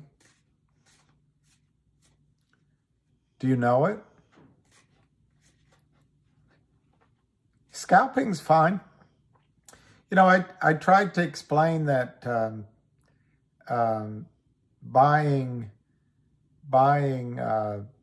for a trade is a different game than buying for an investment, is a different game than buying for a squeeze. So what I'm saying is you have a chance. Yeah, Chris, I don't know about going all in, but I really think if you look at it straight up, or you look at it on its face, the shorts have, and more importantly, the brokerage firms who have failed to deliver in their accounts, they're going to get a corporate notice of a corporate action maybe next week, and they're going to have to do something about it. And so, yeah, I'm saying that I can't see why buying won't come into MMTLP heavily next week. I think it's going to be massive, but I'm trying to figure out why it wouldn't. And one sort of safety valve maybe for the shorts is they wait, or the brokerage firms, they wait until the 13th and 14th and do a bunch of things privately. But the more I'm talking, Chris, it seems like to me that once the decision is in the hands, not of the shorts, but of Marge, so to speak, of the back offices of the brokerage firms, they're going to want to buy it in by the 12th and be sure. Because you don't know, nobody knows how the private markets, the brokerage firms don't know that there'll be stock available on the 13th and 14th. So yes, Chris, I believe that next week you're going to see a squeeze in MMTLP, but I can't for the life of me understand why the stock hasn't gone up already. It's just a confusing thing. Just a confusing So what are my chances? One in 100 million? No, it's more like one in, I forget, in a billion. So you're saying I have a chance?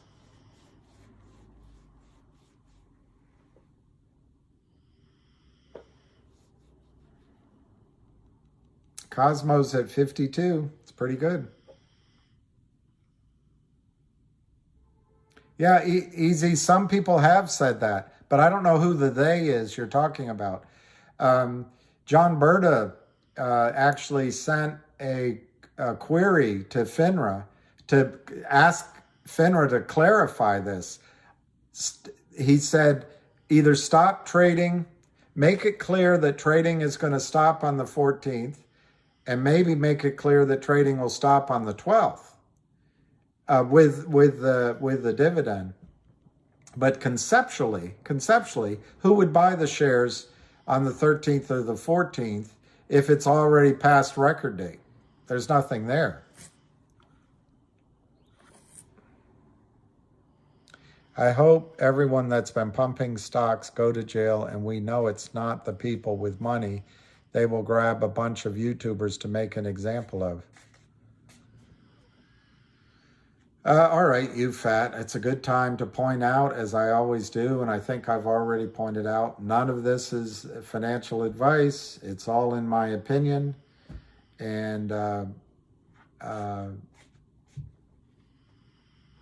I hope that the regulatory people go after the dumpers, the people that have been shorting shares that don't exist for years now, creating shares out of thin air and stealing from the American financial markets. Yes, they do it behind lawyers. Yes, the SEC looks the other way, but they're breaking security laws. They're committing securities fraud. They're committing RICO violations. They're committing wire violations interstate. So I just hope that when they crack down, they get the people that are dumping stocks that don't exist. And I've already forgot your name, but if you want to come on here and defend your pals, I'll open the channel to you. You can defend why people selling shares, billions and billions of shares that do not exist. You can come on and explain why that is good for America, why that's good for the American financial system, why that's good for the working people of America, why that's good for entrepreneurs, why it's good for companies. You can come on. It's an open invitation. Come explain to us why destroying companies by selling counterfeit shares is good. Anytime. Come on. All right, Cosmos 53.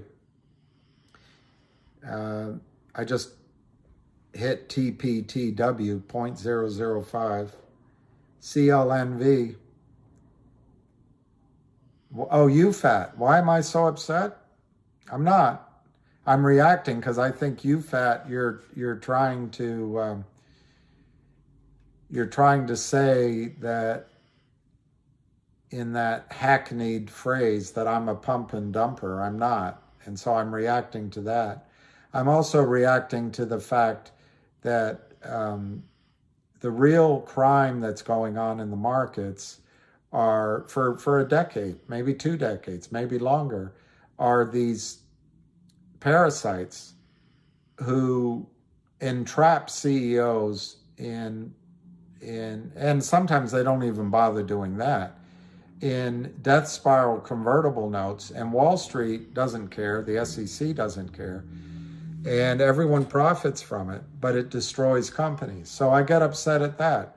I've seen companies I've raised money for, healthcare, oil and gas, who have employees who have dreams of shareholders and my investors get destroyed by short sellers. So I guess it builds up and I react to that, you fat. But if you're not a short seller, I'd like you to describe why you think it's okay every time a stock goes up for any reason. Hope, good news, an event. What a company is doing, they're getting they're able to use the stock price as the stock as currency to ever grow their company. It's in the benefit of employees, shareholders, of course, the company itself, and Americans' financial system. But instead, it seems like what you're promoting is the best thing is to kill the American markets, kill the entrepreneurial spirit, kill the investors that invest in American small companies, and kill the companies themselves. That seems to be the side you're on, you fat. So if it is, maybe I'm wrong. Maybe you're just making the comment that a guy like me is a pump and dumper. Well, let me put it this way, you fat. If I'm ever called into court, I hope to have a lawyer with me that will seek discovery. You show me yours, I'll show me mine. And we'll find out who the naked shorters are. We'll find out the people that are breaking the law. So it's either an empty threat or it's an attempt to spread FUD, or you're saying I'm a pump and dumper. I'm not. I'm describing opportunities to invest, and I think I'm being fair about both the risk to the downside and the upside.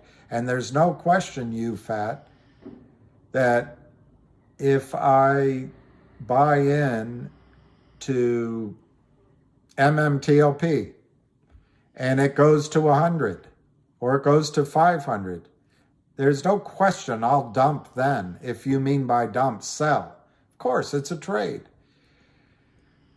But to go to GTII, I've been doing this for 2 years, and I've been talking now about GTII, I don't know, for 2 months on these channels and elsewhere. I haven't been pumping, and the stock went to $8 or $9. I did not get out. So if you're accusing me of pump and dumping, go get my records.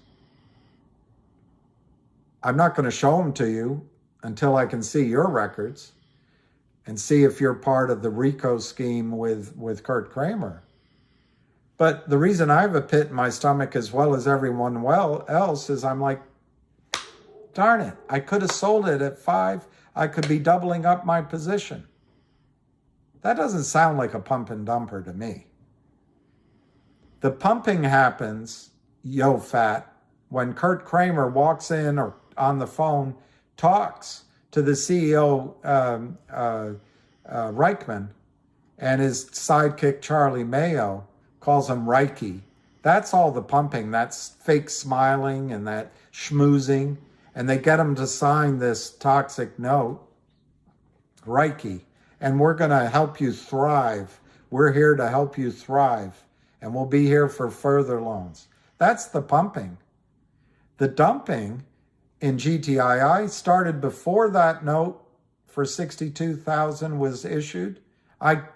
In my judgment, it started as soon as Reichman made the call, months before. So Kurt Kramer started selling the stock, GTII, before the convertible note was even signed. So in essence, Kurt Kramer was giving Reiki his own money, just took it out of the market. And then he shorted the oblivion out of the stock for 1.5, 2 months because he thought he got a new victim. That's the dumping. That's the dumping. And if you want people to go after dumping, you come after me or any of us. We'll go after that dumping. And then Reiki paid off that note. No one expected GTII to pay off that note in Kurt Kramer land. No one expected it. So November, Kurt Kramer has been schmoozing, pumping up himself and the story and his abilities to David Reichman for a couple of months. He, behind the back, is dumping the stock while he's smiling, Cheshire smile, at David Reichman. The note is signed and 62, maybe even $60,000 given to David Reichman on a face, to my memory, of $72,000, but you have to discount $6,000 or $8,000 as a discount that was given to par, and then Reichman paid some expenses for Kurt Kramer. Well, as soon as it's signed, Kurt Kramer starts dumping. He says, we're not doing it. We're Geneva Roth Holding. We're Geneva Roth Remark Holdings. I'm not doing it. Geneva Roth Remark Holdings not doing it. But it's other LLCs that are dumping. And guess what? It's in the room next door at Kurt Kramer's office. In there, you've seen a picture of it. It's a boiler room. There's a bunch of guys. One guy's got the desk to handle one LLC. The other's got another LLC, and another LLC. And who's in charge? Charlie Mayo. So Kurt Kramer, I'm not doing it. Charlie Mayo could be doing it. He's in charge of that boiler room. And the sales are going on in a really dark, what's the word, seedy, I'm trying to think of a different word, network of these lowlifes. They start dumping, they keep dumping. Now the pump is Kurt Kramer telling David Reichman, hey, I'm your buddy. I'm here. We're here. We're going to help. What do you need? We're not selling. We're waiting 6 months. Oh, come on. We're not doing it. Oh, it's terrible what's happening. But, David, we're here to help you. If you get into any trouble, we're here. That's the pumping, yo fat. But as that smile is on his face, behind the scenes, the dumping is going on, selling shares that do not exist. But they have a contract with GTII that says, as soon as we deliver for this first tranche of $60,000, you have to convert whatever the face is, $72,000 into a formula. And what I remember is it's the lowest 5 market trading, and I assume closing price, for the lowest 5 days for the previous 20 days at our choice. With what I remember on their note was a 40% discount to that market price. Well, guess what? Kurt Kramer has been dumping from, let's say, 40 cents. Now the stock's under 10 cents. And on top of that, he gets a discount of 40%. Now, in the agreement, it takes 6 months for that conversion option per tranche to take effect. So all Kramer has to do is dump, yo fat, dump, for a period of 6 months. And then they start that 20-day back look. And he's been dumping from 40 cents illegally, but he can, in a month, 6 months and 20 days, he can say, okay, these last 20 days, the lowest price was an average for 5 days, was an average of 4 cents. So he's already made his money from 40 cents down to 4 cents. And then GTII has to issue to him the equivalent number of shares based off of the average price for 5 days of 4 cents, but he has to get a discount from that of an additional 40%. That's the dumping, yo fat. That's the destruction. That's the smugness on Kurt Kramer's face. Because it's a winning, how do you lose? And there's no genius in that trade, yo fat. Well, what yo fat, what GTI didn't expect, David Reichman bought back the note within the terms of Kurt Kramer's document, a document Kurt Kramer wrote up and Richard Nadich, his attorney, wrote up. It said if within the first, I think 6 months, it might have been only 90 days, if you buy back the note, you have to pay principal plus 25%. The longer it went higher. So David Reichman, as soon as he saw what was going on to the stock price, he bought back the note under the provisions allowed by Kurt Kramer. He bought back the note based on 70 cents, 72,000, plus 25%, plus whatever accrued interest. So that was a horrible loan just based on principal amount. Reichman got a payment of about, I'm going to use round numbers, of about 60 grand, and he had to pay back, close to 100 grand, just in a matter of 2 or 3 months. It was February, so it was November to February.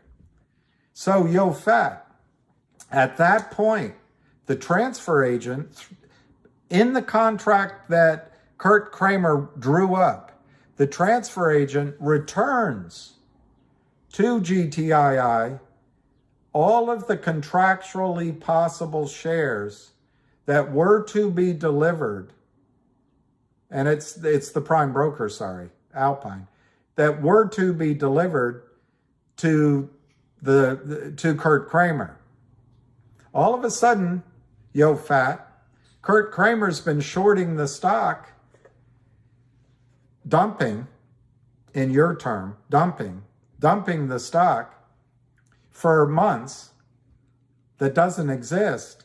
But in his mind, he thinks, well, in 6 months, I can convert it on this formula. And not only can I convert it on the formula, I get the shares at even a 40% discount of the lowest 5 days. So everything I sold is above this price, and I get a discount on this price. All these shares I dumped, yo fat, the dumping, and I agree with your sentiment. I hope they investigate the dumpers. The pumping went on with the schmoozing and the lying to David Reichman. So I hope they invest that pumping as well, yo fat. I'm 100% on your side with this. And then I hope they investigate the dumping. But what happened February 2021, all of a sudden this coward, and I can think of some other impolite names, who is Kurt Kramer, who doesn't know how to trade, wouldn't take a trade like these guys, yo fat, that are on this, wouldn't take a trade like this. He wants to know that as he's shorting it down, he can cover because of the toxic convertible note, the death spiral note. Well, it's gone. It's gone. So what happens? He goes back to pumping. He goes back to pumping David Reichman.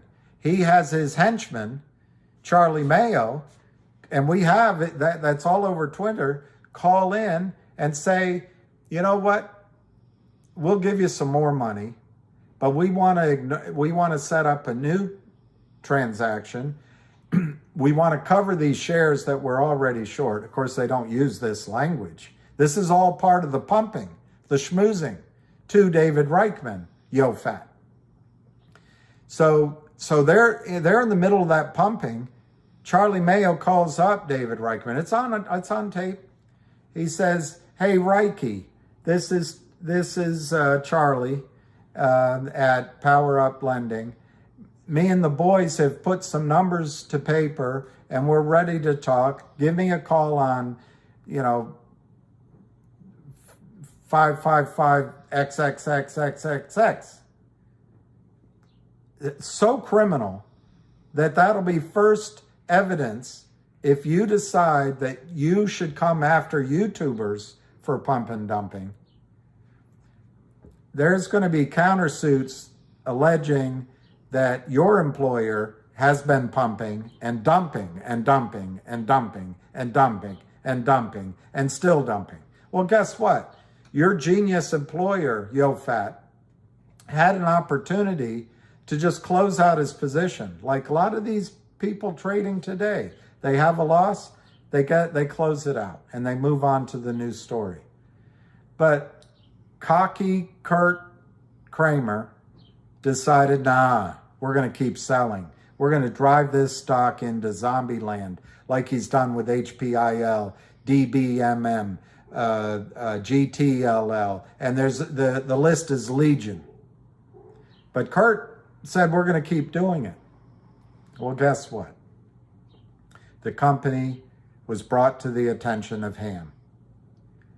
And the company decided to fight back. YoFat. And since that time, the company has every 2 weeks basically made an announcement to its investors on strategies and tactics and mergers. Some work, some don't, but they're doing everything they can, and they continue to do everything they can to catch out this devious, dastardly duo, Kurt and Seth Kramer, with their sidekick, Carlos Mayo. And in that process, the stock has gone up. Well, you're saying that simply by telling the story and getting people to invest is pumping. I have a big disagreement with you, YoFat.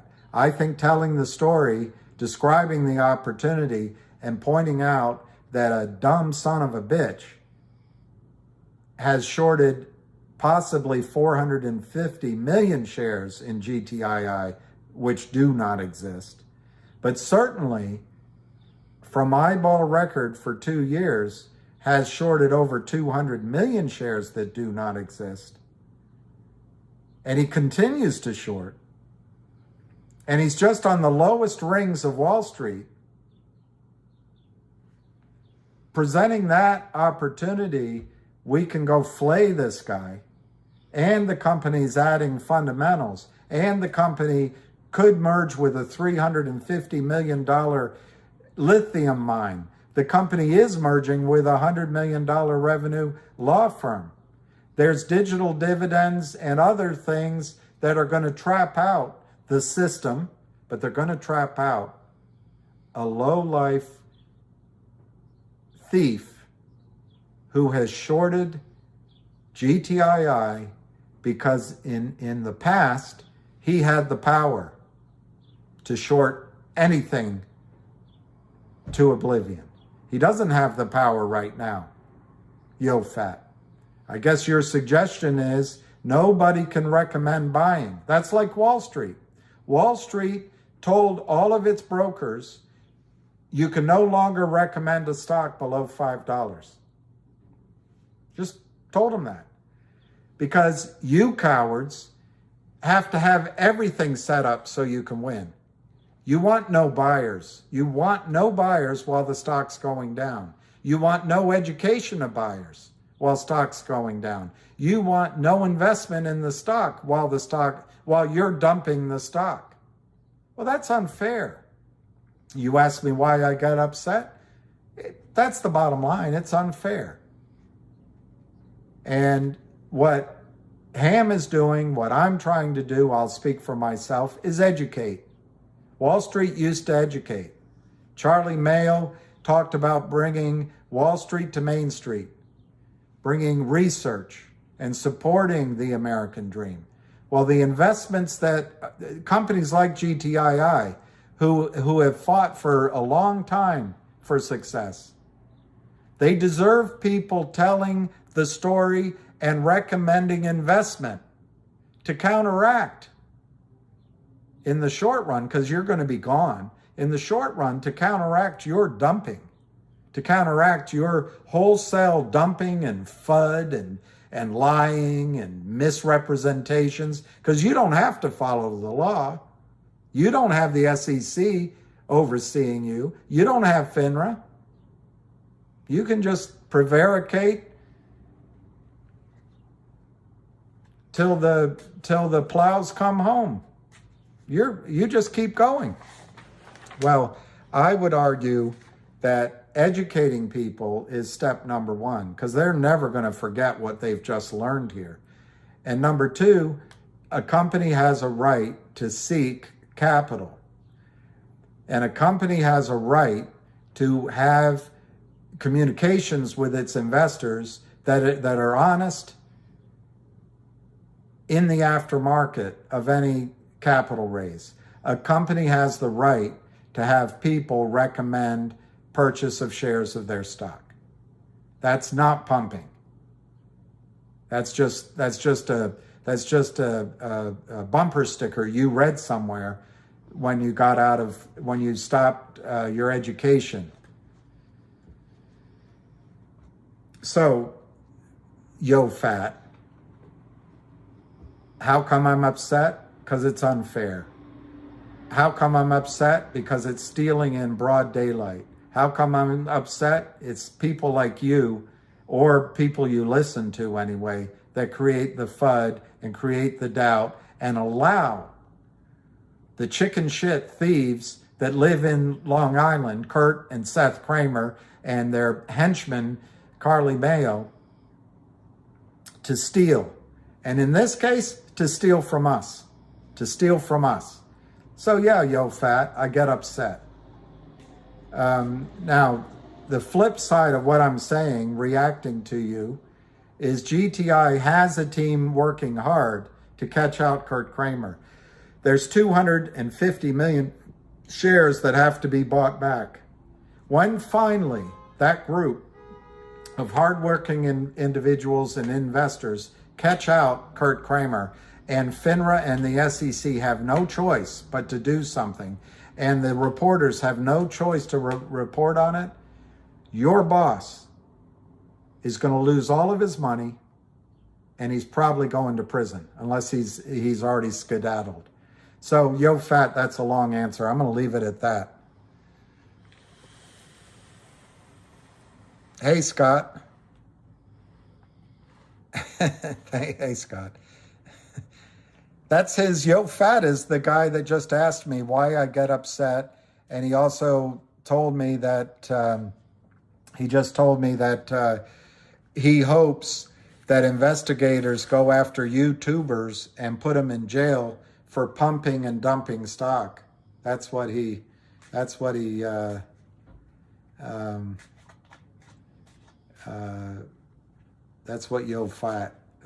fat got me off on one of my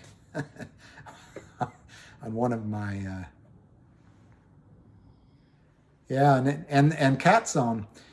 I think the guys at the Lynn Partners, they wear suits, but the thank you, David Lee, but the Kramers, I bet they come from this class of people that, well, we're above suits. We're above suits. I don't want to wear a suit. You watch. Well, exactly. I love this, Ms. Eve. I love this. I love it. Stocks are a pump and dump. How else do we make money? Well, absolutely. We buy in low and we sell high. That's what we do. I don't understand why you put yourself through this, but thank you for doing it. James, I don't know why. I've got one guy telling me, just get off the air. Just get off the air. You're not made for this. Max, I spit off a lot of facts. Well, I don't know why I do it, except I guess there's three things. One, this has been helping me, and I feel a commitment to you guys. Two, I do want to see it through on GTII, but I want to see it through on these other stocks. But three, there are other names out there, and there are other situations. So I'd like to kind of find out if there's anything to do over a longer term. But I don't know. I don't know. The first reason I got doing it was to just stand in, because the last time the Kramers ran it down, ran it down to like 40, everyone was feeling like this. That's when I first started, and it's all I could think of. I turned on the computer and I did it. And I bought one of those stands, and I didn't know what I was doing. I went out in front of the SEC. I went out in front of FINRA. I went out in front of the law firm just because I wanted to fight back. I guess that's it. I want to fight back. What's CRTD doing, the bastard? 78 cents. Our NVA. I admit to you that I purchased our NVA with, I think, a total investment of $490. And I think I kicked myself because I FOMO'd into that. And I paid, I think my average price is 0.00025 or 0.00025. Anyway, it's 0.0001 with no bid. I think GTII, well, look, guys, they being the short sellers and day traders, this is just a back and forth between day traders now. And for those of them that were trading on the upside, they want to close out their position. The shorts want to see if they can get it down one more time. You can average down. For me, for our NVA, sure, I can average down. I haven't taken that opportunity. It has presented, our NVA has presented an excellent opportunity to average down, but I haven't done it. It could be a bear raid. So, yeah, protest because Occupy Wall Street works so well. Keith, I think that's a good strategy. And, to be clear, this has been such a back and forth amongst everybody. I've never been against trying to trade something else coming back in. And I'm all for that. Marge is probably taking another sick day. Better days are coming. I can't see everything. Bart Simpson said that. I'll look it up. I can't scroll everything that easily, so I thank everyone for their positive input. Marge is at the sleep at the wheel, but Carter's world, the real problem is, David Lee seems to know a lot. I won't leave, and it'll evolve, Woody. It'll evolve. And I'm going to try to have other topics of conversation as well, because somebody pointed out that it was thin gruel. Okay,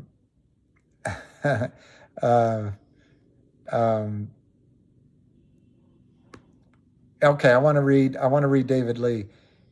Scalp, darn it. Scalp COSM, all you guys want, but then you can't buy back in. I think that's good. I don't know, advice is all I can think of, but it's good wisdom. That's why I didn't sell out of GTII, because how do you know you can buy back in? And when you buy back in, it could be a higher price. So, well, Raw Beauty, I think that's right. uh, uh,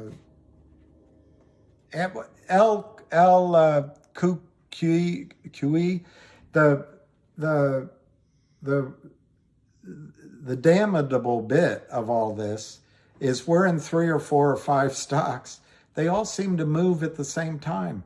Because I agree with you. What would be wonderful is, like David is suggesting others, Cosmo runs and you buy, there you go. You didn't sell any GTII. It is, Keith, but the risk, it depends. It depends if you're trading, or in the case of GTII, you're invested for a short squeeze. And as was just pointed out, the risk is if you trade GTII, you might not be there for, you're kind of trying to catch lightning in the bottle. Exactly, Spiny Norman. The only thing that guys like Kurt Kramer are going to understand is they reach in their pocket and we kind of get it. Yeah, I don't know. I'm not going to read that out, but I read it. You can always, that's the other thing. You can look at your position as, rather than what your position at is 100%, look at that you have, I don't know, making it up, 110% of your position. And then you can trade 10%. In your mind, you still have 100%. Go trade with 10% and bring it back in. I don't know. It is a game of risk. See, Counselor Diamond Hands, that is taking action and not being a victim. And in my judgment, that's the right thing to do. Counselor Diamond Hands, to me, what's going to happen with GTII, I don't have the chart up, but it's going to be volatile as we get, because it, it's been punched hard, but it's going to try to get through $182 2 more times and maybe fail. It already just tried it once. The 4th time, you're going to be in the profit. And when it goes to 280, you got a profit. So I think you did the right thing. I know, Yell Kooky, don't put 100% in one stock. On the other hand, this will be my last thought because I'm going to go get something to eat. On the other hand, it's many years ago, 30 years ago, in Investor Business Daily, there was a guy I followed as an advisor, and it was not, I can't think of his name, but he had an article in the Investor Business Daily. And what he said is diversification is for the wealthy because they're trying to stay wealthy. But for people that are trying to get rich, sometimes, if you know a story, if you know the people involved, and the price gets cheap, it's not all bad to concentrate in one position. That's it, Counselor. I'm going to watch it, and I'll try to remember at $2 that you're in the money now. But I think the best thing is about it, you're taking action. You're no longer a victim, and in fact, because the stock's on sale, you said, okay, I'll take more.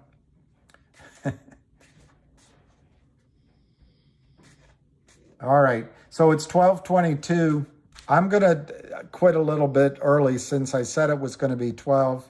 I'm going to quit at 12:22. Do you have any idea how many shares? Well, I don't know the definition of your. If it's just me, it's a smaller number than, me and sort of a group of us. It's a lot. I will say it's a lot. But I don't really know the number. Well, that's true. That's that's the thing, catching a falling knife, and that's what each person has to decide for themselves. But I think the reason GTII ran up, with all respect, was not attributable to one person or the money one person brought.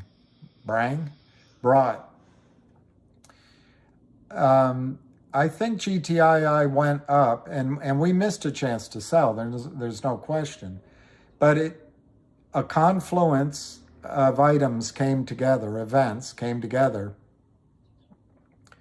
which is redundant, I know. So it's a confluence of events. The short was getting squeezed.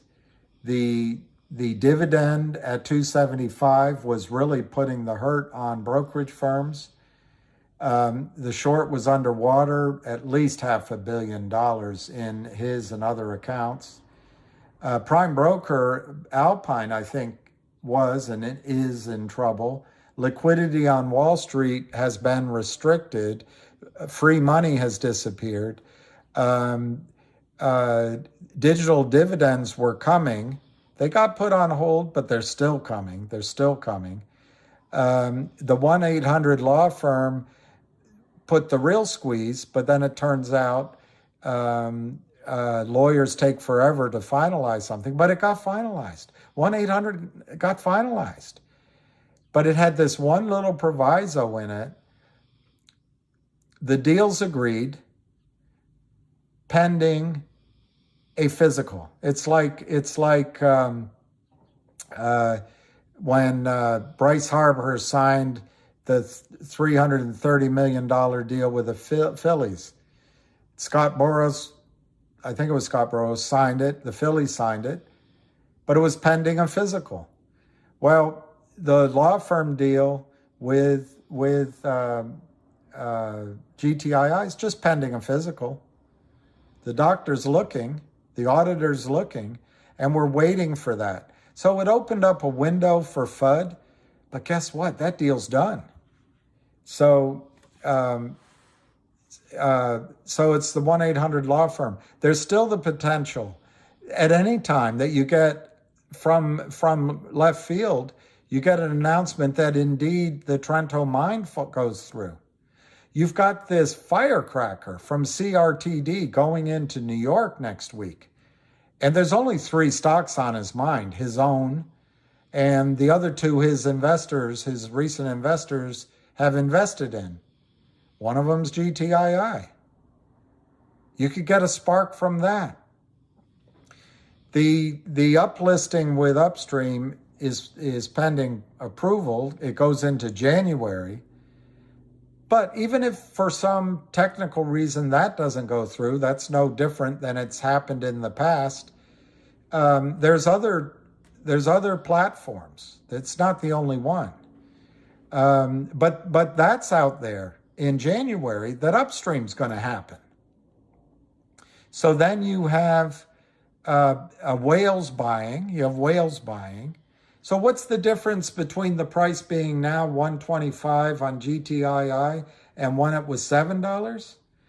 All of those items, little streams, are meeting the mighty Mississippi and they're roaring to the sea. And right now maybe we're on an eddy, or we're kind of stuck behind a couple of logs because the water is low or something. But all of those rivers and streams are still leading into the mighty river. And our boat will rise, and our boat is going to just flow to New Orleans and into the promised land, because none of those sources behind our back have dried up. We're headed that way. Now, temporarily, there's a snag on our boat caused by the Kramers. But as soon as that snag is gone, all of these pressures that drove the stock up to 7 still exist. In fact, they're getting better. Now look at it from the other side. The Kramers have sold another 15 million shares that don't exist. So while we wait for the water to crest above the little eddy we're in and pick our boat back up, the force against the Kramers is even going to be worse this time. So we're just looking for next time all of these streams of consciousness, these different ideas, these different monies, these different strategies are going to catch out the Kramers again. And next time, does it stop at 9? Maybe not. So anyway, little piggies digging in the dirt. They eat their bacon. I can't remember all the words. All right, I got to go. It's almost 12:30. I got to go get something to eat. And yeah, it's a slow day, and it's the holidays. But guys, nothing has changed for GTII, except your announcer gets a little bit worked up. But nothing has changed for GTII. All the ingredients are there to bake a cake that will be bigger than any cake that's ever been there before. I don't know if I'll come back, but I might. There's no ham. That's true. Yay, CLNV. So, MacArthur's Park is melting in the rain. All right. See you soon, Alicia, Alice. What's the song by Woody Guthrie? Alice. Anyway, Alicia. movie quotes and songs for Power Hour. I don't know, it's 12:30. And I'm thinking I might not do it just to recharge, as they say, but also to get to work on some things for GTII. I want to write those letters. So I need some time to do that. Alice's Restaurant. That's it. So everybody, I apologize again for my 2 long ramblings, but I really don't see anything changing for GTII other than the idiot short dug his hole deeper. That's it. All right, later, taters. I like that one. See you later, crocodile. Thanks for the warning. All right. Sit up, Arthur. Later on, we'll get ice cream. Do it live. We'll do it live. All right, guys. I didn't know that Lou went crazy on ham shake. I hope it's just I don't know. Anyway, I don't know. All right. We'll do it live. We'll do it live. All right, guys. Daisy Duke. The plant does look a bit sad. I rescued it. A wild turkey. I rescued that plant. Somebody had just put it out on the sidewalk, and I haven't been much better for it. It used to have something that stuck up, and then that fell off. So, Moon River. Well, he says GYFM to everybody, so maybe it's not a big deal. All right, I'll give you a score. COSM. Is it rocking and rolling? Yep, 12 cents, 52 cents. 52.7. CRTD. down a little bit at 80. CLNV for Alicia, up a penny, recovering. MMTLP for me, up 11 at 8.19. GTII for all of us, up 3 cents at 117. Finger for, well, it's up 15 cents, 447.5. That might be a little punt on calls. And then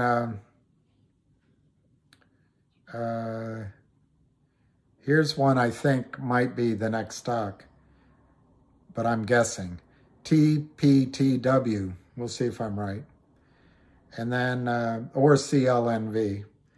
And then OTIC, which is one that I followed, is down. That went up to 40 cents, and it's at 15 cents. Okay, Lucky Charms. Woohoo! How high can Cosmo go? It's not my story.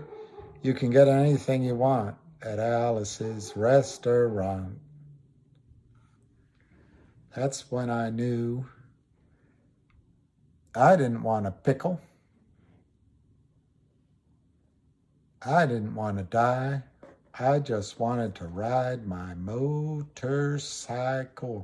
TPTW, I don't know anything about it. The only thing it has in common is if you look at the, I forget if it was his website or Twitter or LinkedIn, but anyway, the guy that is doing the investment relations work for COSM also is doing it for CNLV, and he's also doing it for TPTW. So I was just, it's cornball thought, but if the first recommendation is COSM and there's another one coming, it could be from that same guy. On the other hand, it could be somewhere else. I just don't know. That's all. It's the only reason I looked at it. No, I don't think it's the monster run, but I'm not ready to say what the run would be in COSM. I know they want to get it over a dollar, but it had a nice run, and there was a lot of selling. They've driven it down. My guess is, it's just a guess. It's not going. I got to look at a chart, but I would say there's resistance. Yeah, there, DD said it. There's resistance in the whatever, somewhere around here. So it might back and fill a little bit. NBLD. All right, NBLD. Relax, everyone. Relax, everyone. Just can't do all of them. NBLD. And remember that, guys. The shorts know that as you move around from stock to stock, you don't know everything. So they can play on fear when you crush down. So, you know, it's a hop on, hop off game. And, you know, I think take profits, or at least take your original money off. Oh, it's a merger. Yeah, I sell too early too. And I don't call back sometimes too early. All right. I'm going to go get lunch.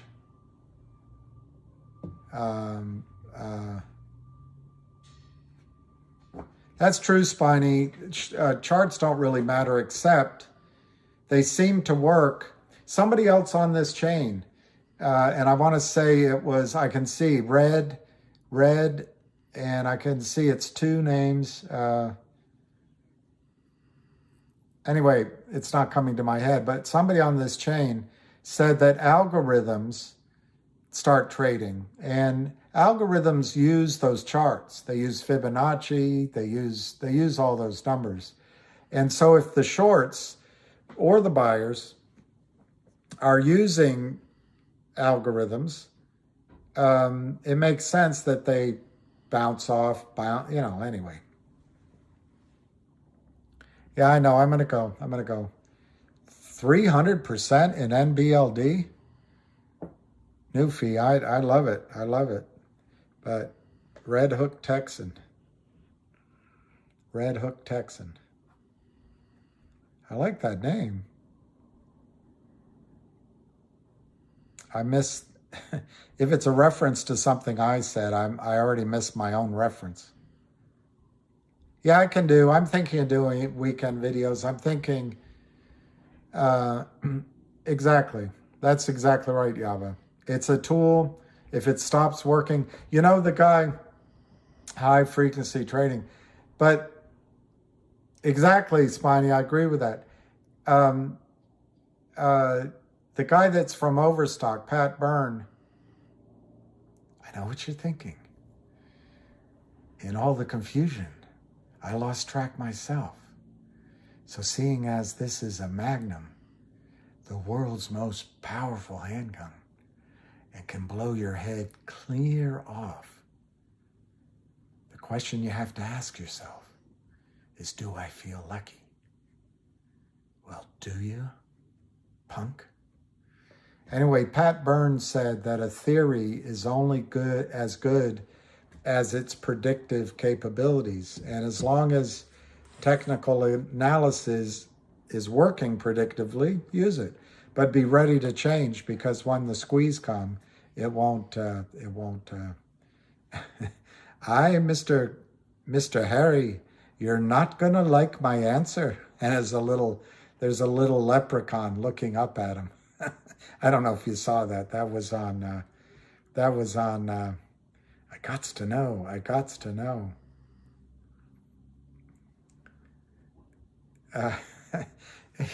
On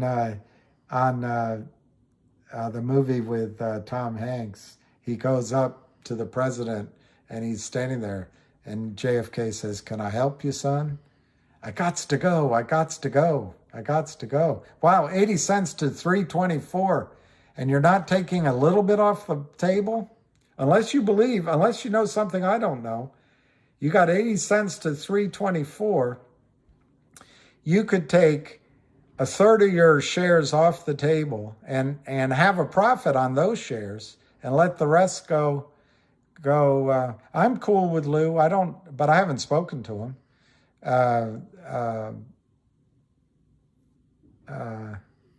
Yeah. So anyway, in the scene, he says, I gots to go. Can I help you, son? I have to pee. I gots to go. So that's what I'm going to say to you. I gots to go. All right. Bye, Alicia. Bye, everybody. And peace to all.